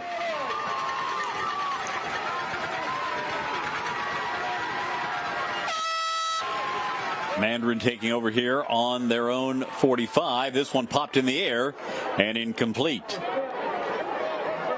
So again, without French, Sherman has been the go-to. Little surprising considering the success that Bryson Wright has had this year as a freshman. That one was just too high through his hands. And I think it says something with the defense that Bryson Wright is seeing. He's the de facto 1B target behind Jamie, and he has been held without a catch tonight by this Bradford defense. I think that says more about the Bradford defense than it does say anything about Bryson. Winstead doesn't get anything on that carry. Last year he had a couple of 100-yard games. I mentioned he's handling the punting duties, the kicking duties, running the football, plays on the baseball team for Mandarin. Excellent athlete. And it's going to roll out on third down. Pressure coming. And I'm not sure if he knew that there was a red shirt trailing, but he felt it. And that'll bring the punt team out, I believe. And looks like Knox being tended to on the sideline. Not good for Mandarin to see your backup quarterback down a little bit. And again, hopefully that is a cramp. He's getting stretched out right there. So hopefully that is all that he is dealing with right there. Yeah, the next option, by the way, is DeMarcus Ganaway, who is a sophomore, listed at 5'10", 125. I remember talking to Toby Bullock at High School Football Media Day, and we prefaced a lot of this season with health. Hope we stay healthy. Here's the punt by Winstead. And again, able to keep it away from return man Marlon Haywood. There was an illegal shift. Will it be declined? The officials are going to have to get their shoulders iced down after this game with all the penalty flags they've been throwing. So declined, it'll be Bradford football. You know, when you see a game and you think, hey, there's probably going to be a fair amount of running, you think pace of game is probably going to pick up, clock's going to roll, but all the penalties have really disrupted the flow of this one. A lot of penalties, a lot of momentum shifting penalties as well. And it's hard to pick which one of those for Mandarin since the Mustangs have been whistled for so many. But penalties have changed the course of this game significantly for Mandarin. 12 first half penalties for 87 yards against Mandarin. They'll run it with Ian Addison. Couple of yard gain for the younger brother of the starting running back, Gino Addison.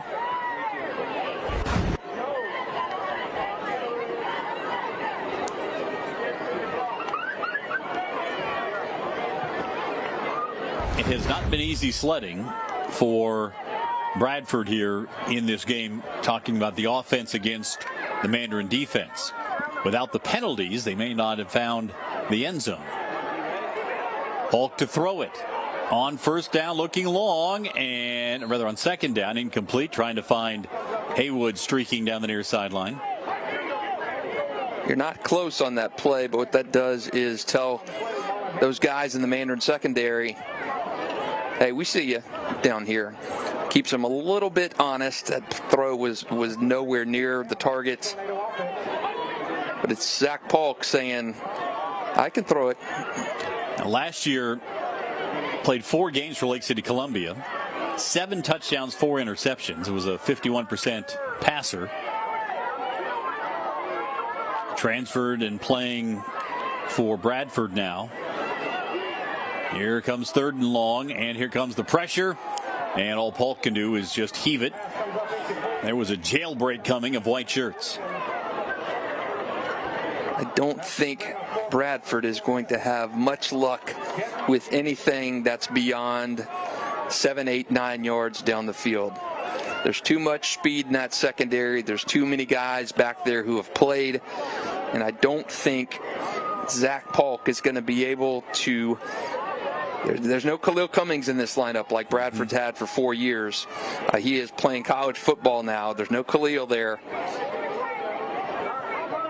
Punt by Haywood takes a bounce and picked up on the hop by Sharif Jackson. Jackson looking for some space, can't find it. And once again, a penalty flag thrown in.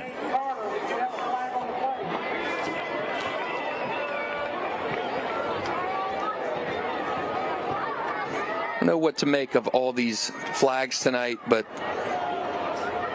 we do have a show at 10:30. Just passing that along. We may still be rolling in week 5 at the rate of this game is going. Take a look here at the end of the play where the flag was thrown in. Face mask.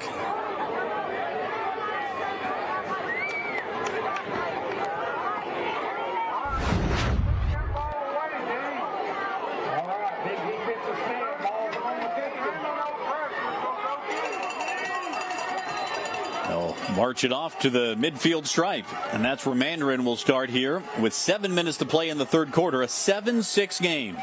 Knox Annis, the freshman, back in there. Throwing deep. He's got his man. Bryson Wright. Touchdown. And just like that, the Mustangs strike. That is the home run ball they've been waiting for all game. Bryson Wright, the freshman, we have talked effusively about this year, and he shows why I think he is going to be the top player in the state of Florida in the class of 2028. I think he and Asher Gatto are going to be 1-2, and I think Bryson shows you right there with his 5th touchdown catch of the year, getting behind a very good secondary, why everyone is so high on him. Well, he came in averaging 29 yards per catch, and there's 50 for the touchdown. And his first catch of the game goes for a score. He now has 5 touchdowns in 7 receptions this season. That is an unreal percentage. Extra point, and this one is no good. So Mandarin, the lead is 7 after Annis finds Bryson Wright as 2 freshmen hook up for the touchdown. You can see that Bryson Wright highlight touchdown replay, along with many others. That's coming up tonight on our Varsity 4 high school football show. That starts at 10:30. We'll have highlights from this game of the week as well as quite a few others going on around the area. Bishop Kinney and Bowles, Bartram and Creekside, Riverside, St. Augustine, and a whole lot more. That starts at 10:30 tonight on Channel 4, as well as News4JAX.com and the News4JAX Plus app. Well, we wondered when Wright would show up, and boy did he in the biggest play of the game so far, as the Minions look on from the stands. You knew it was only a matter of time, and keep kind of beating the drum for Mandarin to get the ball to its blue chippers, of which they have plenty. Bryson Wright being one of those guys. This is a gut check moment now for Bradford. They had the early lead, led 6-0, and now find themselves trailing by a touchdown. Here is the return. Coming out with it, Jaquez Kaysen. And Kaysen taken down to the 27-yard line. If you're Bradford, you cannot. I know in the past we've seen Bradford get into some deficits, and I'm referencing that state semifinal game last year against Pensacola Catholic. They came to Stark. They were up 14-0 in the second half and really controlling Bradford, and Bradford wound up winning that game in overtime to go to the state championship game. But this is a totally different Bradford team. You've got Zach Polk, a transfer from Columbia. He's not technically a guy that's going to go 20 or 30 passing. He's a nickel and dime kind of guy. You're not going to be able to compete once you get Knox and Bryson Wright and this Mandarin offense going. And it seems like Mandarin is finding its rhythm in about the last 10 minutes between the second quarter and what we're seeing here in the third. If you're Bradford, slow this game down. Do what you did early. Get Jeremiah McKenzie the ball. Let him pick up some yardage, do some stuff. You cannot get into this back and forth game if you're Bradford. You're just not built that way. Yes, you did it before last year when you had some more playmakers, Khalil Cummings, Dejon Shanks, those guys. But those guys are off in college now. Speaking of college, And CW17, we've got a good marriage over there. You can catch that college football on Saturday, ACC football as well. And if other sports are your thing, we've got those too. CW with NASCAR as the playoffs crank up, and Live Golf, all coming to you on CW17, our sister station. You can find a lot of good stuff sports-wise over there on the weekend. CW17, college football Saturday, the ACC, and NASCAR, and Live Golf. We've seen Bradford take some shots on first down, throwing the football to varied effect. But I think number 10 right there, Gino Addison, has got to be the guy you lean on in terms of quantity, and then mix in, as you mentioned, Jeremiah McKenzie and maybe Jaquez Cason to try to get those guys who could make some big plays, use their shiftiness, athletic ability. But for Bradford, the pace has totally changed in this game. Pace and tempo was really in Bradford's favor for the first 15, 20 minutes of the game. Ever since, Mandarin has started to ramp things up a bit. I just think you've seen that Mandarin comfortability as they've settled in, and they are playing well right now, even though you don't have a Jamie French out there. You're seeing a lot of these younger guys grow up. Ethan Sherman with a big catch that set up that first Mandarin touchdown. Bryson Wright, he's a 14-year-old freshman. He just had a 50-yard touchdown home run ball. Knox Annis, a freshman, dialed that touchdown throw up to Bryson after getting banged up on that play out of bounds on the third down before that. So these Mandarin boys are growing up tonight. We'll see how Bradford responds. They haven't had a real substantial drive since the touchdown. And again, we mentioned that one was helped by several penalties. Polk will work from the pistol. And Addison behind him in the backfield. You see how wide the split is here, with the receiver coming all the way outside the numbers. Addison up the middle. And didn't find much daylight at all. Number 12 on the tackle, Sharif Jackson. This is just not what you want to see if you're Jamie Rogers. You've got to have a little something against this Mandarin defense, because Mandarin, as good as Bradford has played, you've kind of felt the momentum shift a little bit towards the end of that second quarter, and now on into the second half, that Mandarin is picking up the pace a little bit more. Haywood comes wide to the left. Again, they'll run it with Addison up the middle. And again, tough sledding for the Bradford running back. Maybe a yard. All kinds of good games going on right now, Cole, especially the one we're watching, but not just that one. Derek Heidemann just scored a touchdown for Bishop Kenny as the Crusaders pushed their lead 28-13 over Bowles, looking for just their second win over Bowles since 1977. That is a big rivalry game. One of several rivalry games going on this weekend. 3rd down and 8. Polk gonna have to throw it here.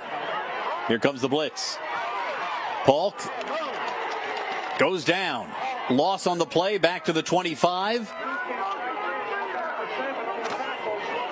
Tamaj Mitchell came in off the edge. He's the guy, another future Division I player. Offers from Penn State, FAU, Duke, among others. You're just seeing the comfort from Mandarin taking over at this point, and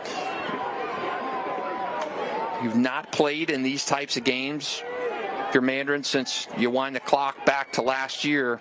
There's a lot of new faces on Mandarin since last year too, so you're getting a little bit of a taste of what playoff football in 6A is going to be like, and you got to like what you're seeing if you're Toby Bullock from your young guys growing up. Here's Sharif Jackson on the punt return, brings it out to the 45, and all the momentum in this one that was on the home sideline in the late first, early second quarter now rests with number 1 Mandarin.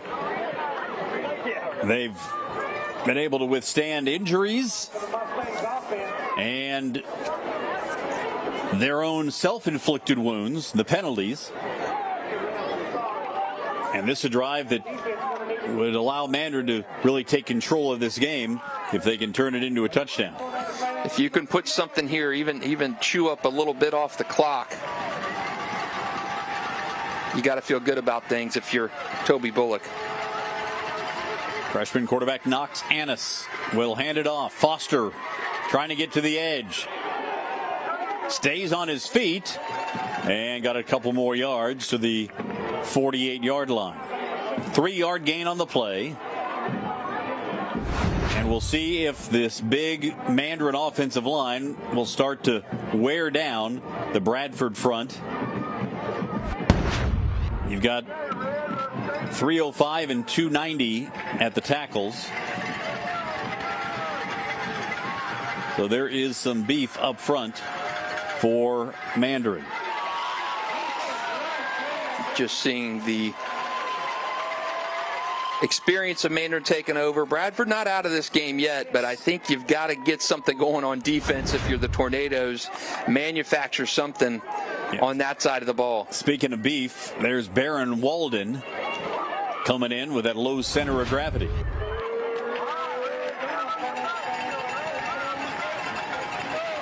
Now the Bradford defense, they are for real. 3rd and 9 now from the 46-yard line. As we creep near the 3-minute mark in the third quarter. Annis will throw it. Pressure coming. Steps away. Penalty marker thrown. Annis hit as he throws and could not connect with Ethan Sherman. I believe it'll be a holding call. Probably will be declined if that is the case.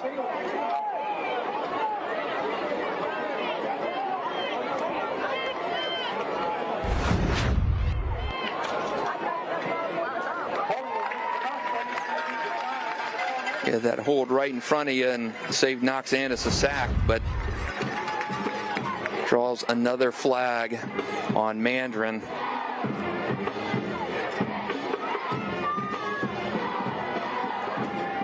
Well, the punting team coming out for the Mustangs. And that was a big stop for Bradford to keep the Tornadoes in it. Can they find a touchdown to tie it? They certainly have the capability. 2 might be a tall task right now. Here is the punt, and it takes another Mandarin bounce, and heads up play there by Haywood to jump up and grab it. Otherwise, it might have been 10 or 12 more yards toward the goal line.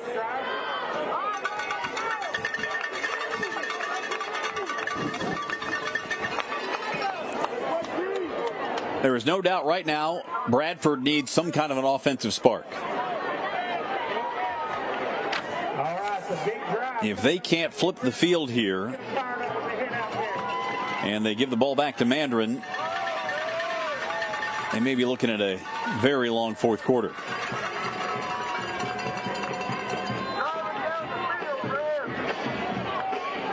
They tried running it with Geno Addison last time out.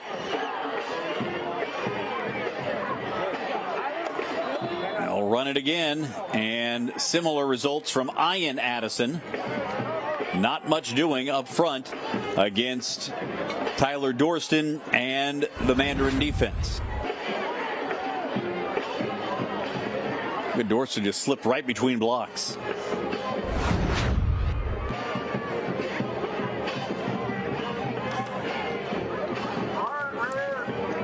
Loss of a yard, 2nd and 11.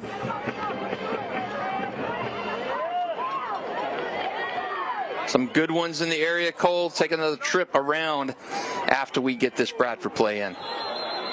And movement up front. Flags on the play. Another offsides from Mandarin.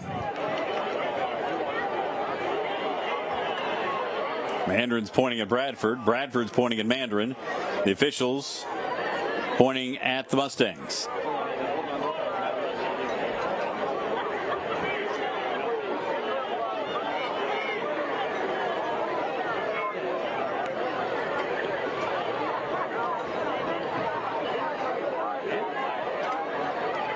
Now, while they're sorting this out, Justin, give us some of those scores. Interesting game. Ponte Vedra with a 17-14 win over Beachside. That was our other Super 10 collision. Number 8 Sharks, number 10 Beachside ends the Barracudas' 11-game winning streak, but a good showing from Beachside. It was the toughest game that they've had in program history. Bishop Kenny still up 28-13 on Bowles. St. Augustine 47-35 over Riverside in the fourth quarter. No defense in that one. Of course, St. Augustine's offense is a tough one to shut down. Creekside up late. Under a minute to go, they're up 7 over Bartram Trail in the Battle of Longleaf Pine. 2nd down and 6 for Bradford. They keep it on the ground. Addison. And the younger of the Addison brothers picks up a couple. Yeah, with some of the reclassifications, it's been nice to see these rivalry games maintained, but it is pretty odd to see them this early and see this many rivalry games this early in the season. It is, and I look at a situation like a St. Augustine Palatka in week 1. The second oldest rivalry in the state, usually in week 11, but new age of high school football, Cole. And the direct snap back to McKenzie. McKenzie couldn't find anywhere to go.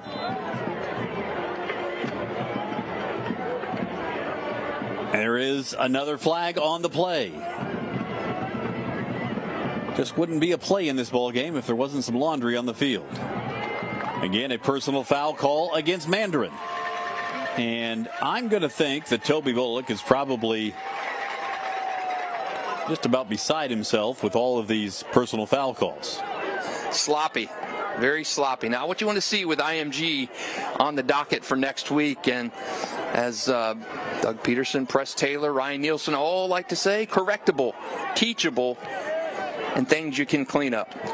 And this keeps the drive alive, gives Bradford a first down at the 41-yard line. As we go inside a minute to play in the third quarter. Bradford took an early 6-0 lead. Mandarin has scored 2 touchdowns since. Polk didn't have anywhere to go with it. Dropped for a loss.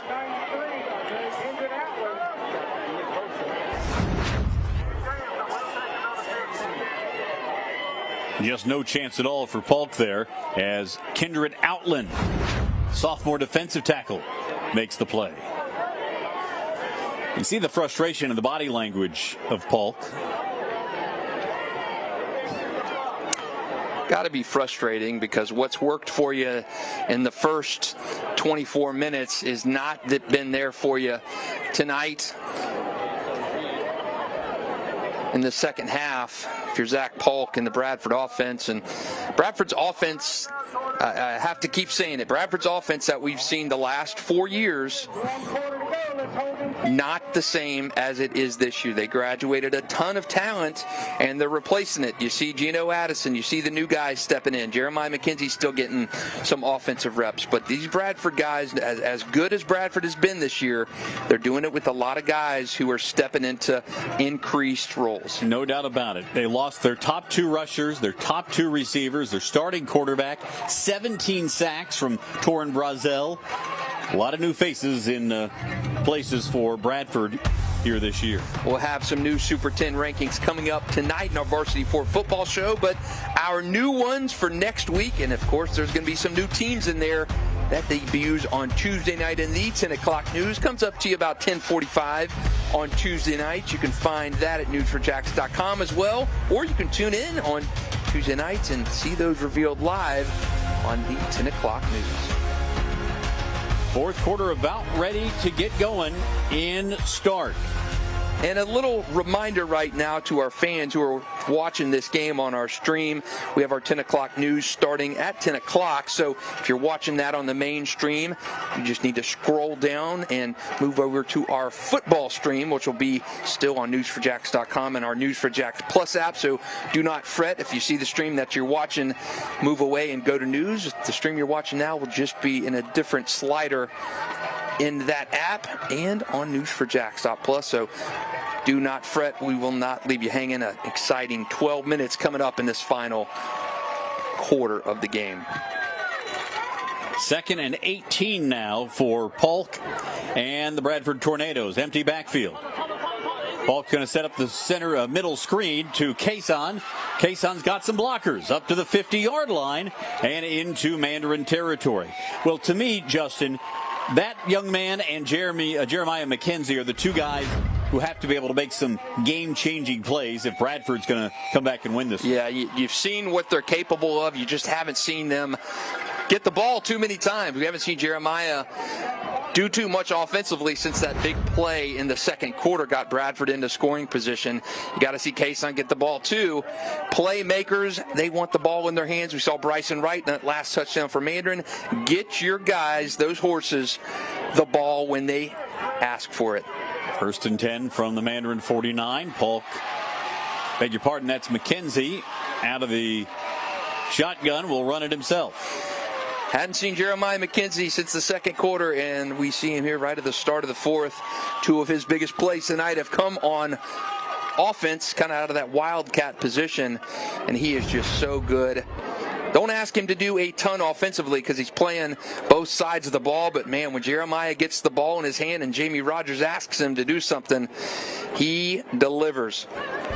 Those two young men on consecutive plays have made some big plays. Elijah Lawrence, the Bradford receiver, is down. And you see McKenzie coming off to the sideline as they tend to Lawrence. There has been some popping going on down there on the field, there's no doubt. And now they're also looking at Mandarin's Tyler Dorston. He's made some big plays for the Mustangs. Looks like probably a cramp. All right, y'all put your hands together for number 36. So the junior will be escorted off the field for the moment. 11 minutes, 21 seconds remaining here. I don't know, Justin, what the number was, but whatever it was, I think everybody would have taken the under in this one, and exactly what we expected. Exactly what we expected. As we shift gears tonight, we got a lot more high school football in front of us, but at the tail end of the evening, you can talk some Jaguars football. Alessandra Pontbriand and Frank Frangie in studio to talk about the Jaguars and Browns matchup. Home opener for the Jaguars Sunday at 1 p.m. at Everbank Stadium. Jags and Browns both trying to get in the win column after last week. That's at 11:20 tonight. Once again, here is out of the Wildcat. They'll give it to Brandon Williams this time, and Williams races inside the 10. It'll be 1st and goal for the Tornadoes. So we've seen McKenzie, Kason, and Williams all utilized here in some interesting situations in the fourth quarter. You're not going to one player, you're going to multiple players, and we saw him keep it on that first touchdown for Bradford, the only touchdown for Bradford. And again, you're going to your playmakers, Kason, McKenzie, and Williams, all on successive plays, and Bradford is banging on the door of Mandarin. We've got another guy down on the field, Bradford with an injury. I wonder if this humidity and heat and the cramps claiming some of these guys tonight.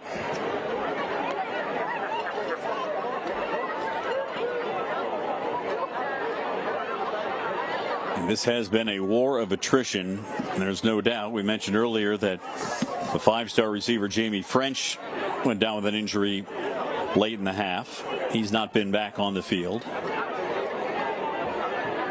Knox Annis was down for a short time, the freshman quarterback for the Mustangs, although he did return, didn't miss any substantial playing time. Just a reminder as we come up on 11 minutes in the fourth quarter, as we about First and goal coming up for prepare to shift over our stream. If you're watching on News4JAX.com, News4JAX Plus, do not fret as we go into our newscast programming at 10.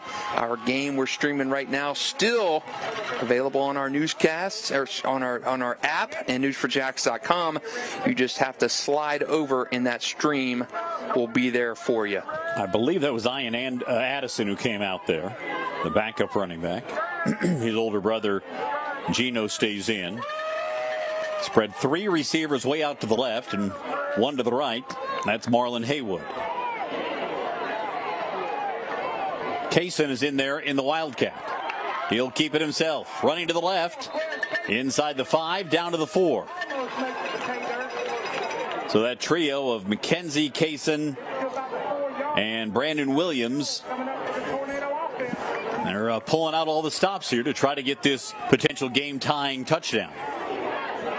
This is not a gimme for Bradford. If you remember earlier, Cole, we had 4th and 1. Andrew jumped off sides and gave them a new set of downs right inside about the yard line. Second goal from inside the 5. McKenzie back in there now, along with Kaysen in the backfield. Kaysen with a cutback, and he is in for the touchdown. And Bradford's to within an extra point of tying this one up. Jaquez Kaysen with his 2nd touchdown of the season.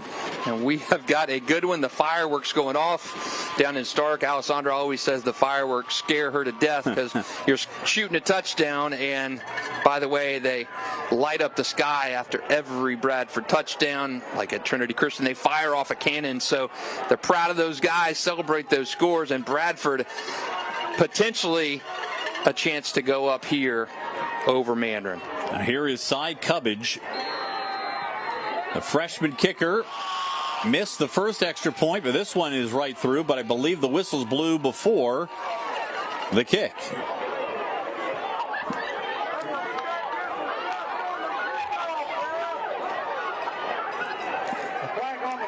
This has been a highly officiated game. Mandarin offsides. Will they be able to decline it? So the question, now you'll get it at the 1, and you go for 2 and take the lead here. That's exactly what Jamie Rogers looks like he's doing. We wondered about that after the offsides on the first extra point. So here we go.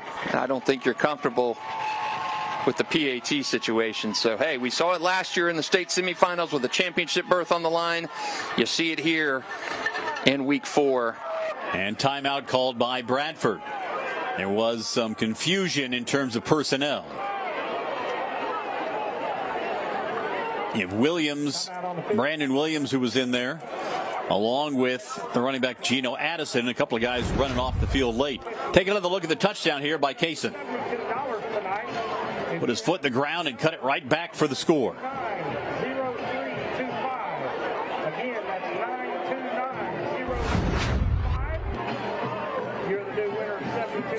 Big upset in St. Johns County tonight. Creekside 49-42 over Bartram Trail.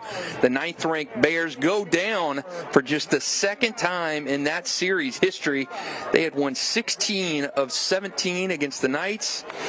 I know my son's going to be happy. He goes to Creekside, and he said everybody been making fun of the football team in the hallways, and not anymore tonight. They're celebrating over in the Knights territory. Huge win for Sean McIntyre and the Knights. They were 0-3, some tough luck first 3 weeks of the season, and Creekside gets into the win column. Just the 2nd victory ever over Big Brother Bartram Trail. Big one there in St. Johns County, and a tough one for Bartram. They were coming off a 43-42 win in overtime over Ware County. Hang on a second. Who was making fun of the football team? People at the school. People at the school. You're starting 0-3, and you're saying, hey, guys, what's wrong with you? And wow. Motivation. Motivation, yeah, the guys in the hallway. Speaking of high school stuff, if you like to listen to Sponge Franklin and I talk about high school football. Here's your chance. We've got a new Varsity 4 podcast out each week, wherever your favorite podcasts are found. Now here is Brandon Williams in the shotgun. He'll take it. Going to run to the left, looking for the two-pointer. And Mandarin stacks him up. Well, they rolled the dice from the 1. Williams, who scored a touchdown earlier in the ball game, could not convert here. So Mandarin retains the 1-point lead with 10-12 to play in the game. What a play by that Mandarin defense. What a play. You gave up a touchdown on that exact same play on the first scoring drive of the game for Bradford, and you snuff it out there. Almost a similar situation. They lined up for the PAT. And Drake Stubbs, as you would expect, right in the middle of things, blowing it up for Mandarin. So a 1-point game now. So Bradford will have to get the ball back without giving up points.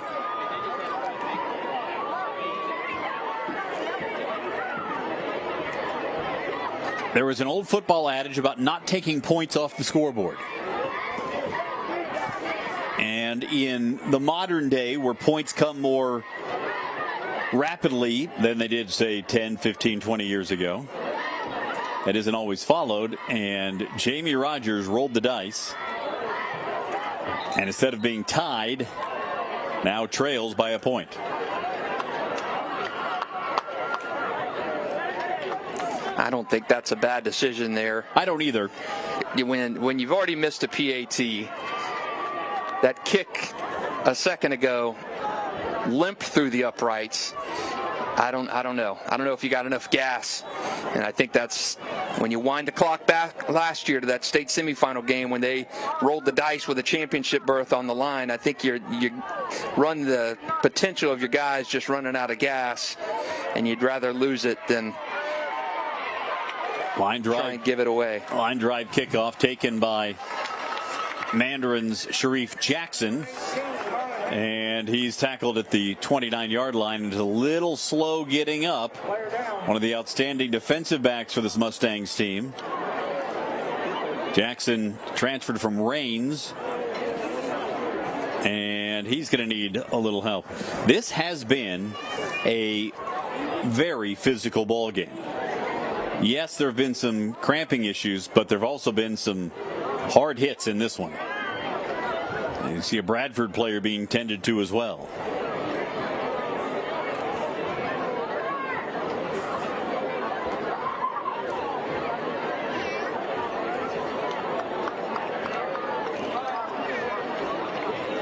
This has been a gut check game for both sides. Mandarin has had to answer the bell in their most difficult battle.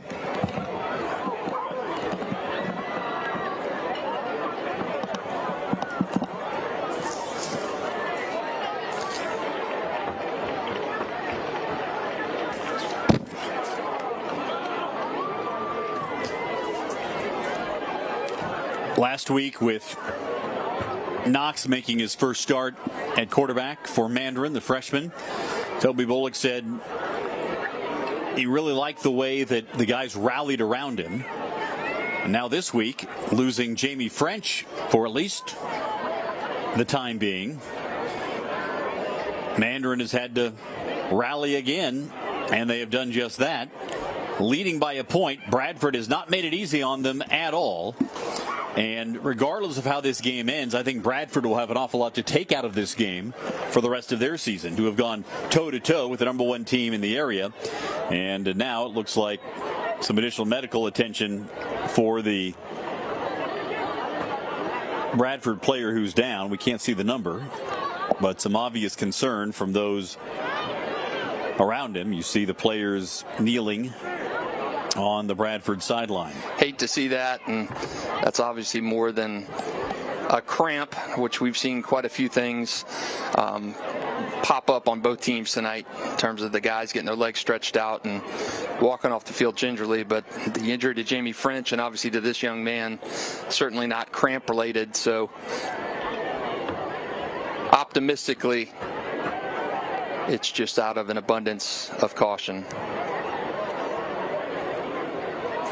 And we have got a lot of highlights coming up in about 22 minutes. You can tune over to WJXC Channel 4, News4JAX.com. We have got highlights of all kinds of good action, including this one going on right now. But upsets galore tonight. Creekside over Bartram Trail.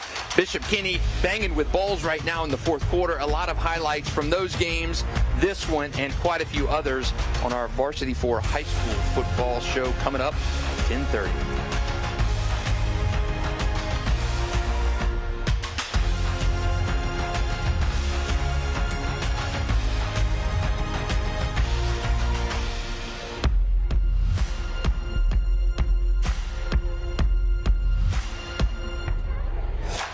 You know, they've brought out the golf cart, as you can see.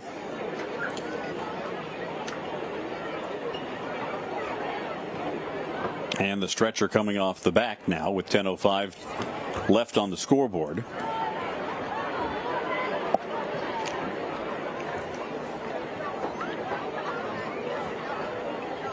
We have not been able to identify the player's number, who the player is who's down. You see a large group of coaches and support staff huddled around him.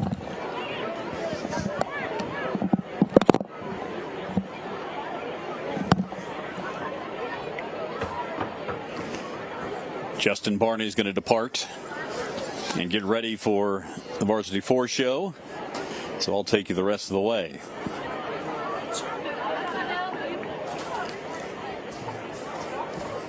Right now, though, football has taken a back seat to the safety of a young man.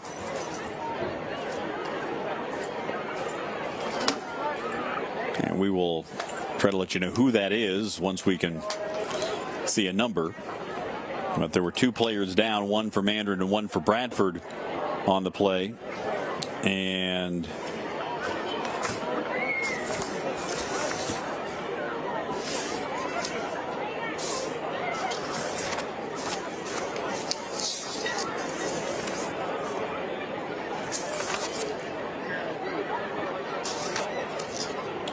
all we have is number 88. We do not have the number 88 on the roster that we were provided, so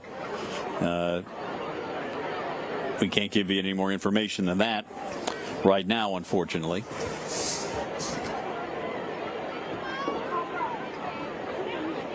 Well, they're going to take as long as is necessary to safely get the young man to some additional medical attention.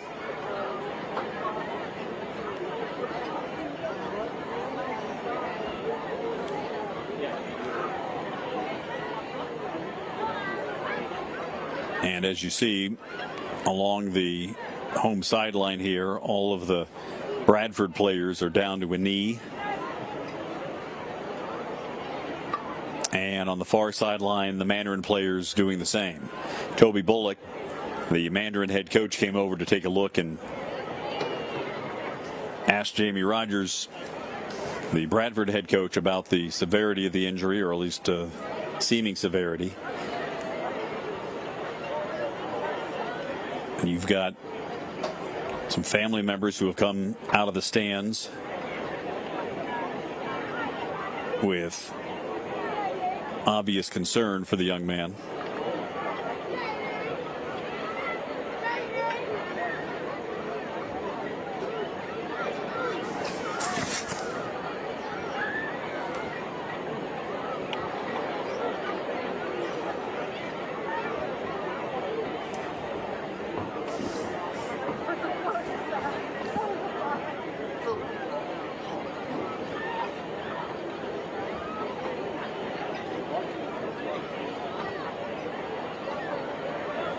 All right, let's take a look here.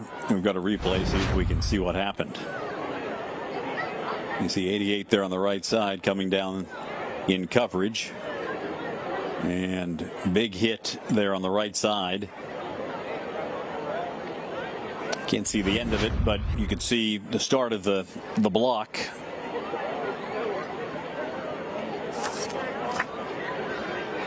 And that's what led to this moment.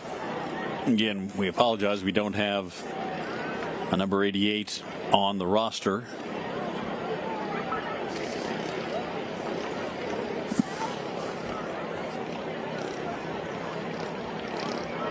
But that young man certainly took a big shot on the block. Looked like a clean block as he was turning back inside to the play. But when you see the stretcher, it does get your attention for sure. There is increased attention paid to head and neck injuries now, more so than ever before, rightfully so. And in my years of covering high school football, you've seen more and more situations where stretchers are brought out. And more often than not, young man would be fine. Just want to be overly cautious here. So another stretcher now being brought.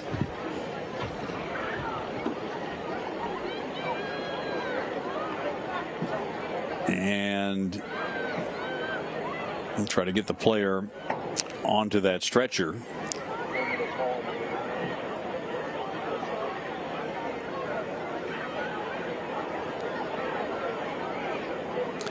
See a parent down there with a young child. And now players up on the stretcher and getting the support of applause from both the Bradford and Mandarin fans.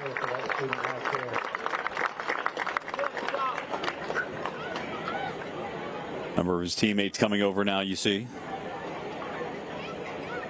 The officials taking their hats off. That is usually a pretty good indication of the severity of the situation. Appears the officials maybe either taking a moment of silent prayer here for the young man. And the entire Bradford team circling around him. Toby Bullock, you see, heading over to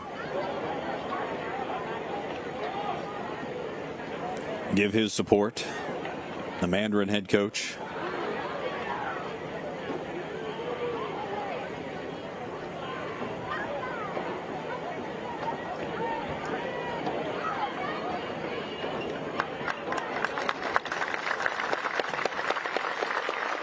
Certainly a moment that puts things in perspective.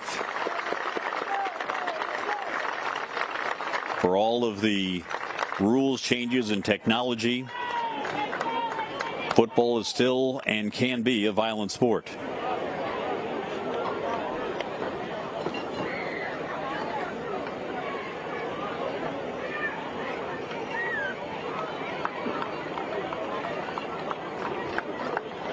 And again, we do not have the player's name.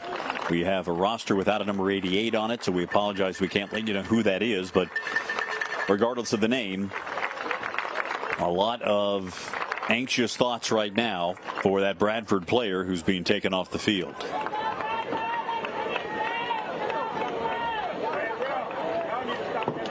And I'm certain that Justin Barney will work to get an update on that player throughout the course of the week.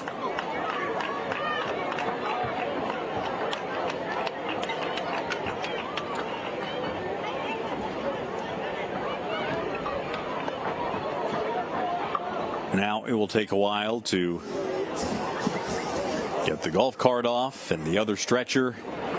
It'll be a bit before we can get going here again. Of course, you think back to the DeMar Hamlin situation with the Buffalo Bills and about the decision to postpone the game.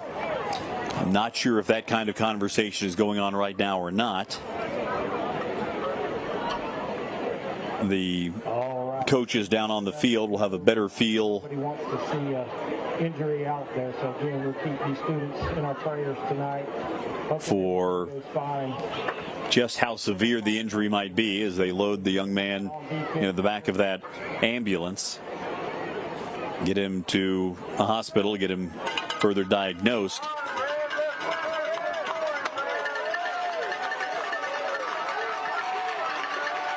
I'm certain both teams would like to play this game out. And it appears that's what's going to happen as we get started once again here in the fourth quarter. Mandarin has the ball and the lead, up 13-12. Annis under pressure, hit as he throws, goes deep. This one's incomplete. He was trying to connect again with Bryson Wright. The freshman was well covered, and there was good pressure on the play by Bradford. We talked about how big an impact Wright can have on a game. He had the 50-yard touchdown that helped stretch the Mandarin lead in the third quarter. As a freshman, he already has offers from Florida, Florida State, Georgia, and Miami. And Toby Bullock says he can be as good as he wants to be. Really applauds the young man's composure, good head on his shoulders, good family. Annis, short throw, connects out of the backfield and pushed out of bounds at the 35-yard line is Winstead. Beg your pardon, that's Aiden Owens, 21, not 24, who is putting his mark on the game now.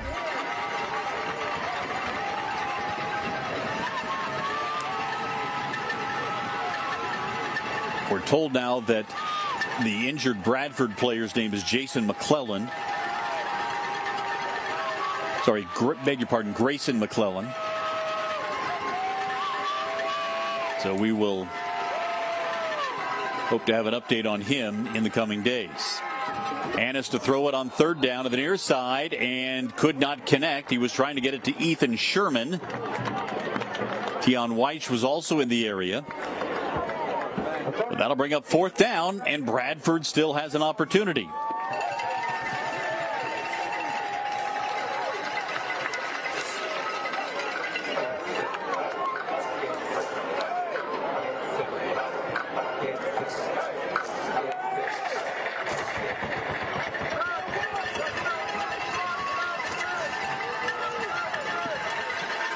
Here comes the punt from Winstead. Haywood lets it bounce and roll once again inside the 25. And then fallen on by Ian Addison. And coach is asking, why would you bother trying to jump on that one? Get away from it. Now the additional obstacle for Bradford is to try to overcome not only the Mandarin defense, but also to mentally stay in it after seeing their teammate taken off the field and put in an ambulance.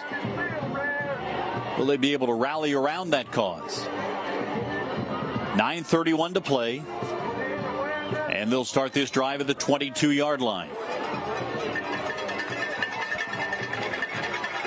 Jaquez Kaysen in the backfield, along with Geno Addison. Kaysen fakes the handoff, going to run it himself. Trying to get to the edge, grabbed from behind and taken down. Horse collar, probably the call here, as Cameron Mills grabbed him by the back of the shirt. Mills is the leading sack man for Mandarin this year. And got the hand right there in the collar. It is a horse collar, and that will mean a first down, and the penalties continue to pile up for Mandarin. They had 12 for 87 in the first half, and they have continued here in the second.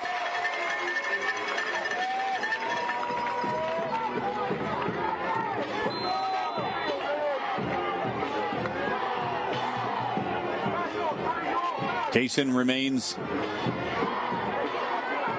in there. Beg your pardon. That is Jeremiah McKenzie.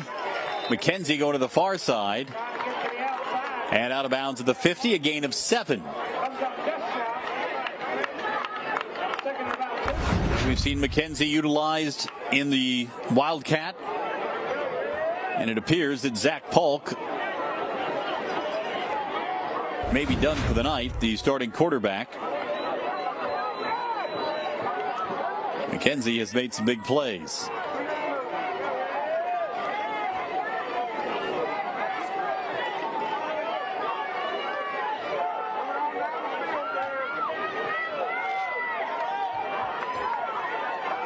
Now Brandon Williams goes in at quarterback. It's been all run. And Williams dropped for a loss. Tackled behind the line of scrimmage by Israel Ratliff, the leading tackler for this Mandarin defense.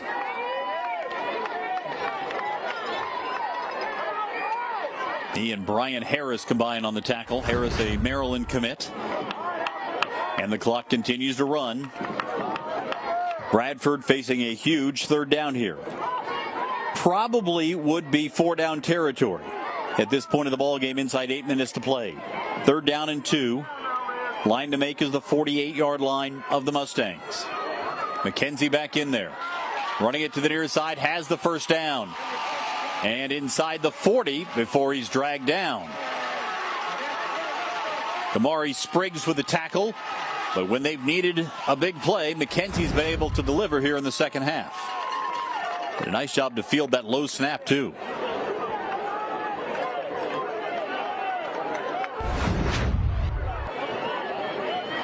This would certainly be categorized as an upset if Bradford can get the win. It would not necessarily be monumental, as Bradford's undefeated, went to the state championship game last year. But a 2A team against the number 1 rated 6A team would be a big upset. McKenzie staying on his feet, backpedaling for a first down.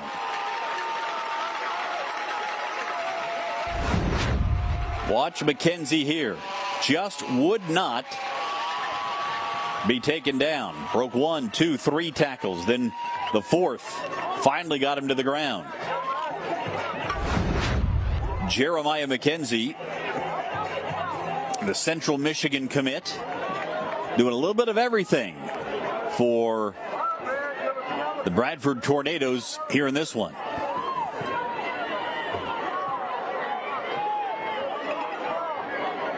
First and 10 from the 25-yard line, just inside the 26. Kaysen again in there. Beg your pardon, that's Williams. And Williams gets a couple. They're shuffling Williams, Kaysen, and McKenzie in and out at quarterback, all working in what is, in essence, Wildcat formations.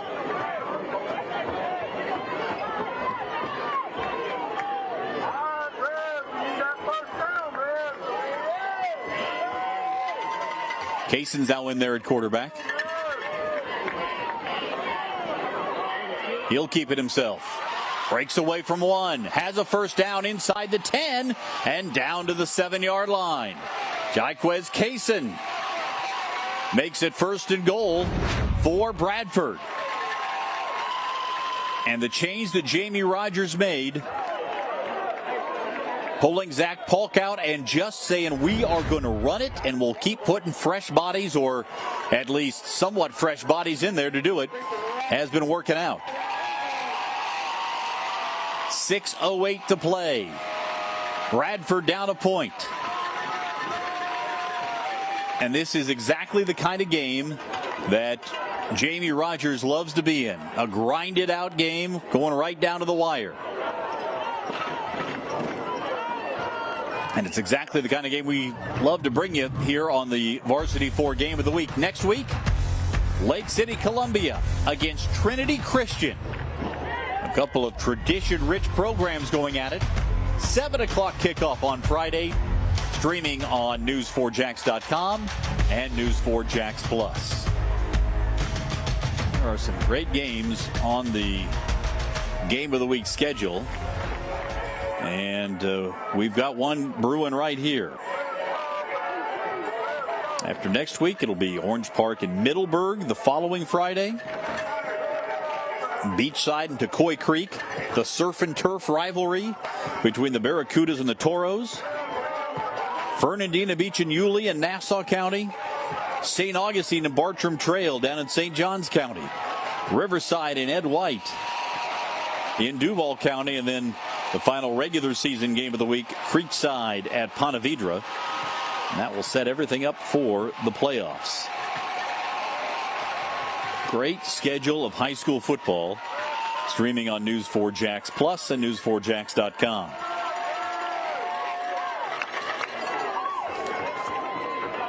Bradford has gotten it working, running the football with Brandon Williams and Jeremiah McKenzie and Jaquez Cason.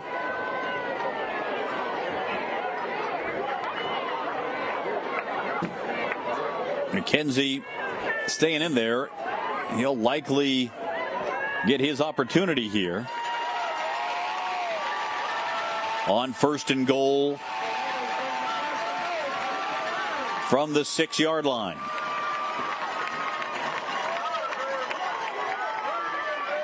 McKenzie and the Wildcat. He keeps it inside the 5 and dragging defenders down to the 1.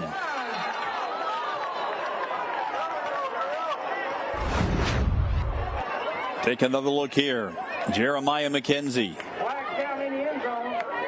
There is a penalty marker down on the play.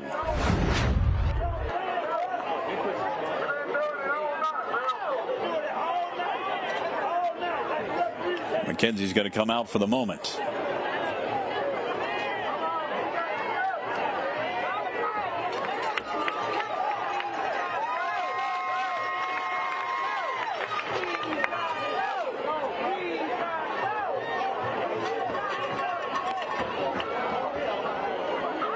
See Jamie Rogers there, very animated. Another personal foul called on Mandarin, another one called on Bradford. They offset again. That's the 3rd time that we've had offsetting personal foul calls on the same play here tonight.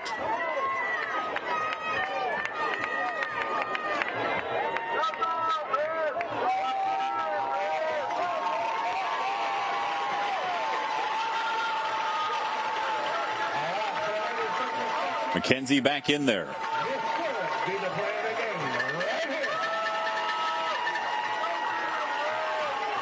McKenzie in the Wildcat formation.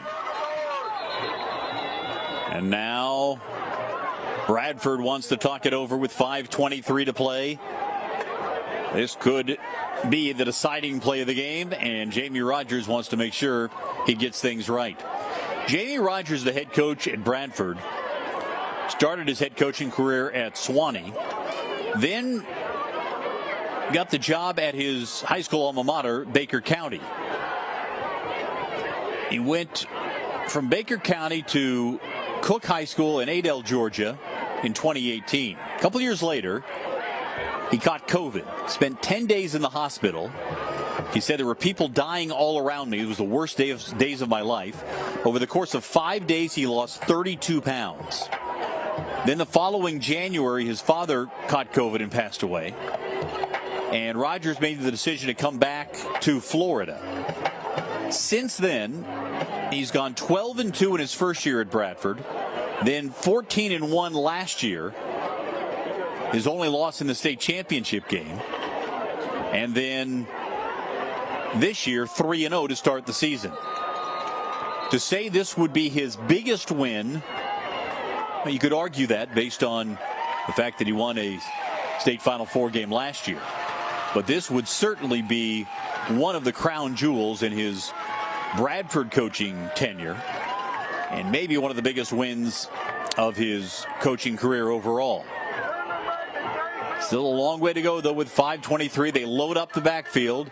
Now McKenzie comes tight, and they do the tush push, and they push him in, but there's a penalty marker on the play. Maybe a procedure call against Bradford. Too many players moving at the same time. So this one will be called back, and they'll have to go from the 6-yard line.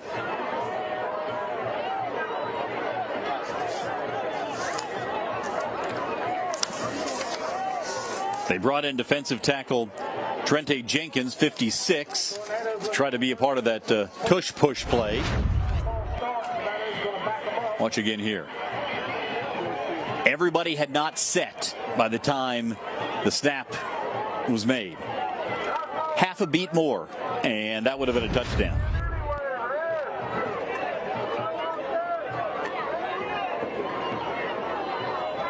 So from the 6-yard line now,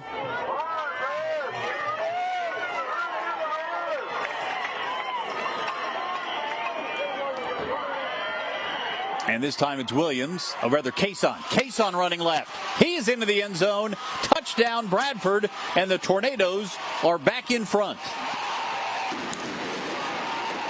Second touchdown of the ball game for Jaquez Cason. And there go the fireworks in Stark.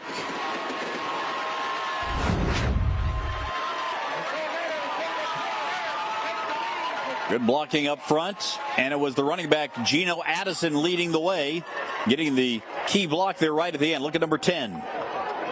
Just sealed off enough, and Cason with his quickness into the end zone for the score.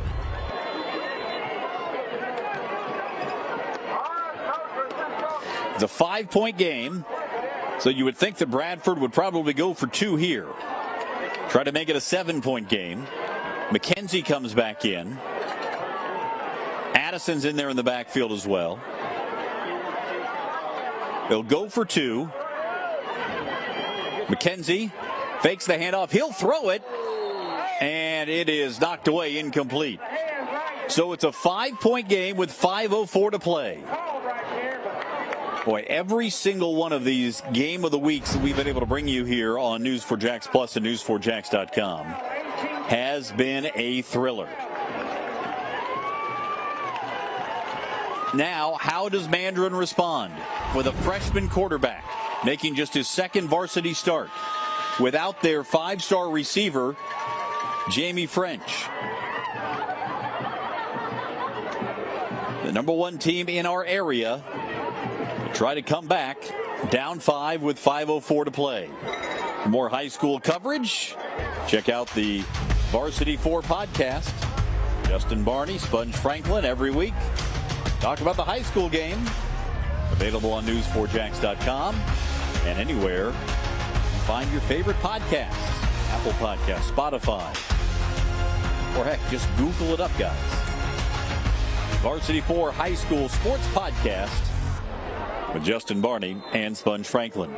They will probably be talking about this one on the next episode.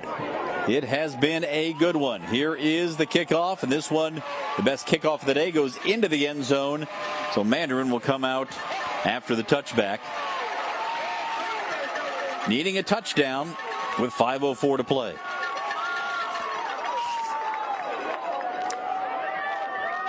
We expected this would be a slugfest, and it has been just that.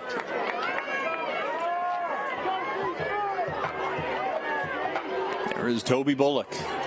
You can't miss him. Right in the middle of that huddle. His team now playing without their starting quarterback and their best receiver. 2 of the best prospects in the area. One of them going to Florida State, the other going to Texas. Tramel Jones, the quarterback, broke his ankle 2 weeks ago against Atlantic Coast.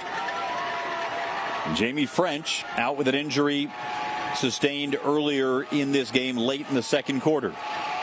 So Knox Annis at quarterback, the freshman. Big pressure coming from Bradford.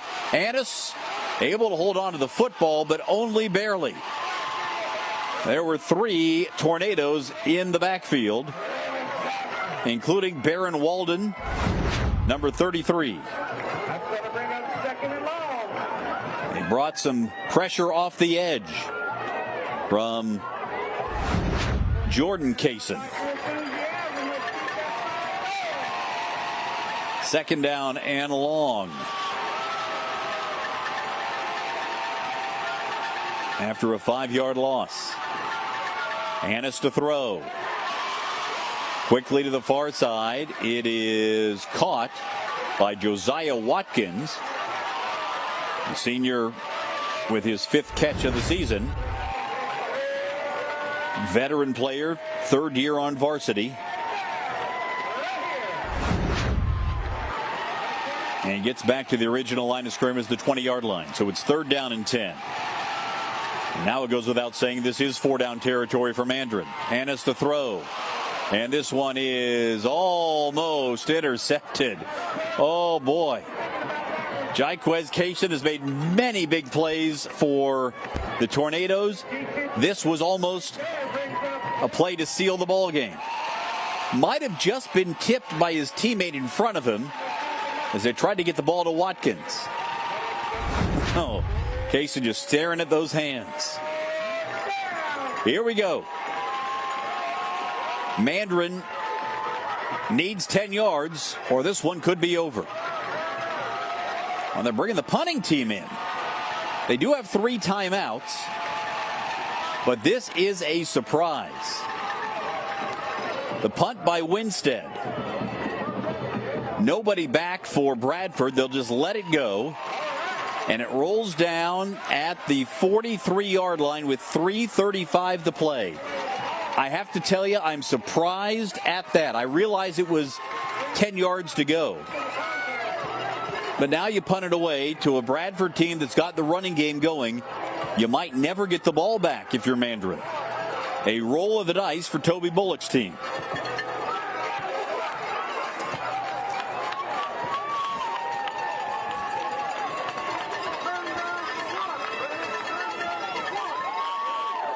Well, we have seen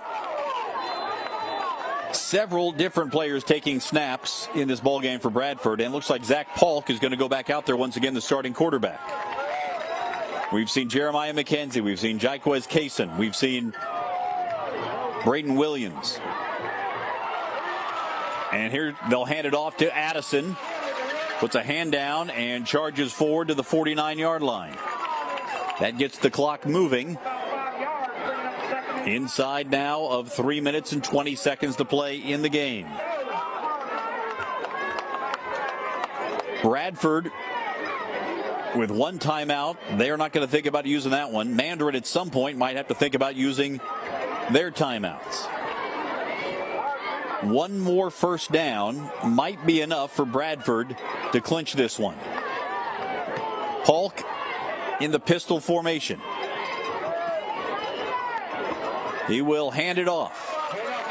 Gino Addison bangs his way forward, close to a first down.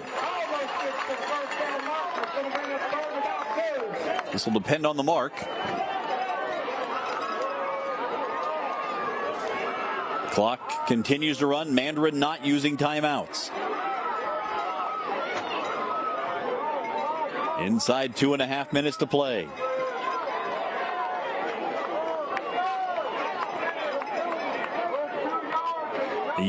A long yard shy of a first down. They have to get just inside the 46. And a low snap with Williams in there at quarterback now. But the penalty markers fly yet again. Procedure call on Bradford. So 3rd and 1 becomes 3rd and 6. And once again, penalties playing a huge role in this ballgame.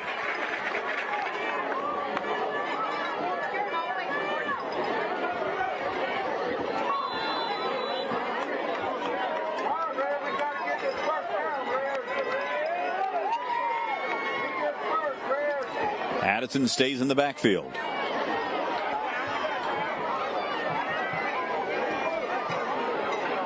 Inside 2 minutes, game clock rolling.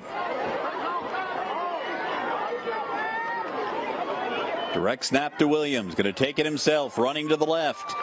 And got close to a first down, I think, a couple of feet shy. Another big run there by number 9, Brandon Williams.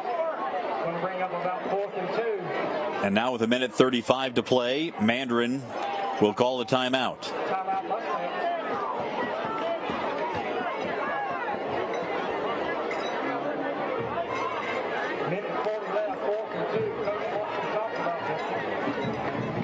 Well, this would be a huge decision here. It's just about a full yard to the first down. Toby Bullock, I think, is coming over talking about the game clock.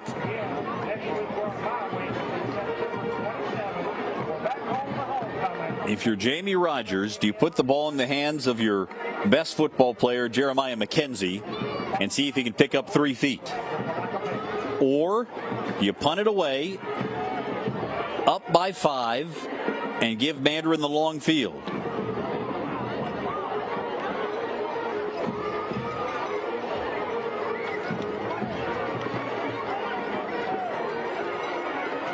Marlon Haywood, number 18 there in the lower right of your screen, is the punter and wide receiver.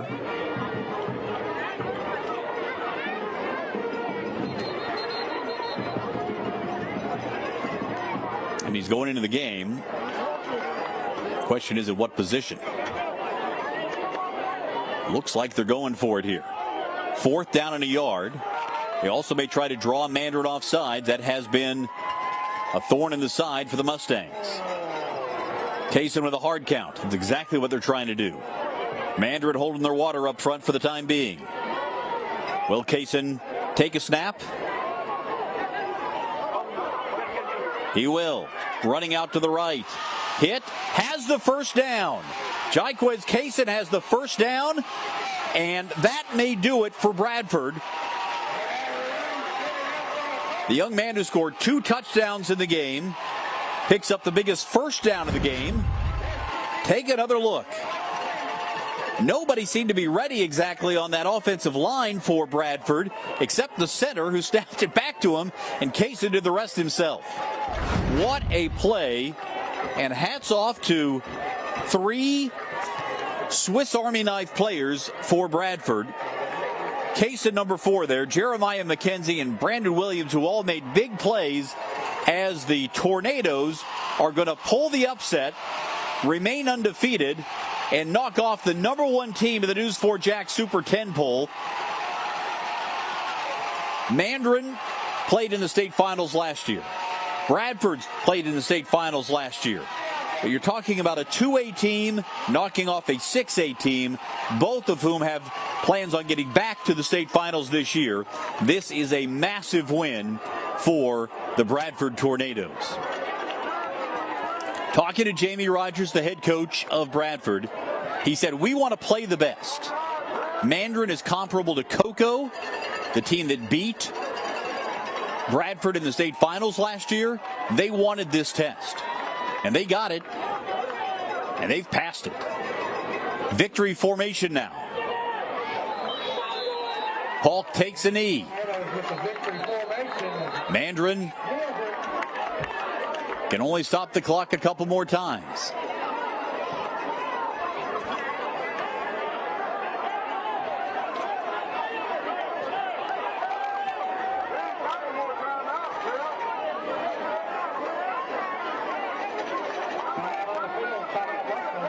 Mandarin calls the second of their 3 timeouts. The fans in Stark celebrating already. What a win for Bradford here. A 2A state title contender. And you look at the rest of their schedule. They are set up to have another undefeated regular season as they had last year. Games against Keystone Heights and Palatka in the district at home the next couple of weeks. Then on the road in district at Newberry. Then they go to Tallahassee to face Leon. On the road at Santa Fe. And on the road at NFEI. They're not rollover games. But if they play the way they did tonight against Mandarin, Bradford could be in line for another deep run into the playoffs this year.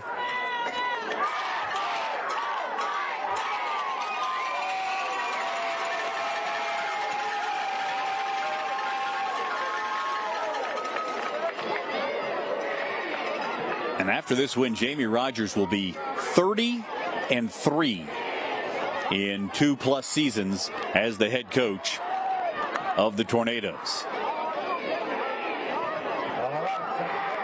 Mandarin with just 1 more timeout remaining.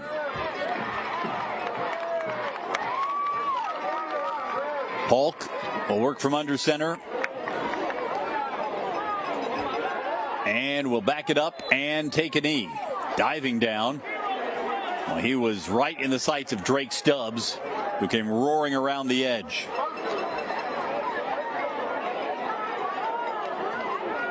That clock continues to roll.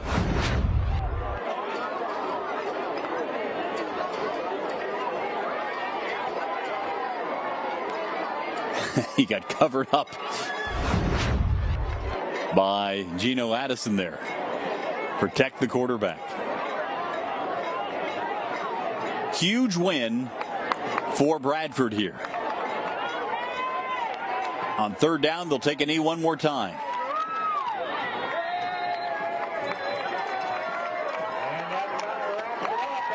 And that should do it. Mandarin out of timeouts. The Tornadoes celebrating in Stark. Bradford, number 4 in the News4JAX Super 10, knocking off number 1 Mandarin. Final score 18-13. Trying to keep the celebration under control here with seconds remaining on the clock. It was a game of penalties. It was a game of big plays from Jeremiah McKenzie and Jaquez Cason and Brandon Williams. And it was a game that saw the 5-star wide receiver Jamie French leave in the second quarter.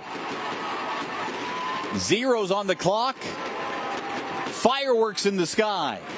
Bradford pulls a huge upset and beats number 1 Mandarin 18-13.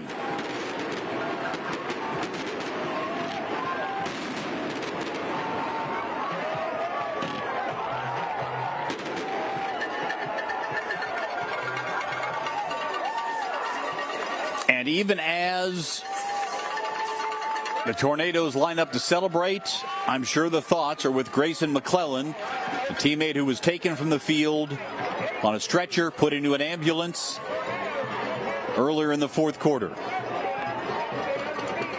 And perhaps these Tornadoes rallied and played with their teammate in mind. 18-13 the final score. Mandarin's first loss of the year. And Bradford goes to 4-0. And it has been quite a game of the week. We saw the Wildcat employed by the Tornadoes to great effect. We saw the ground game make a big impact for Bradford. We saw some controversial plays like that fumble, or was it? Big plays in the end zone by the defense. For Bradford, the interception by T.B. Berry kept the game alive.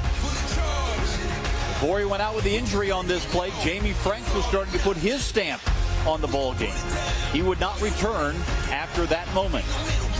Knox Annis, the freshman quarterback, led Mandarin to take the lead on the Dante Perry touchdown run. And on a deep pass to the other outstanding freshman, Bryson Wright.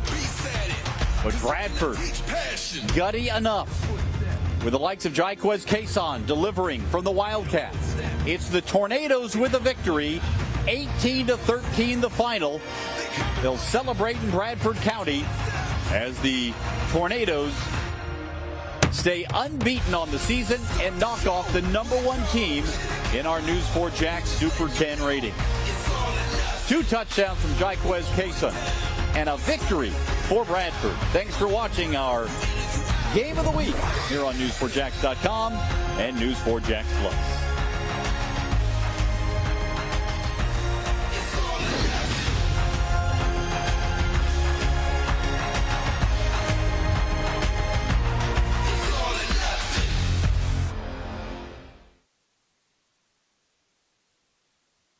It's Friday night, where student athletes play with nothing to lose, chasing greatness, building bonds, and whole communities come together under the lights to witness passion, pride, and moments they'll remember for the rest of their lives.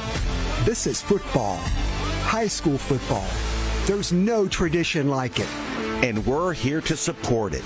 Farrah is proud to sponsor Varsity for Football.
That's the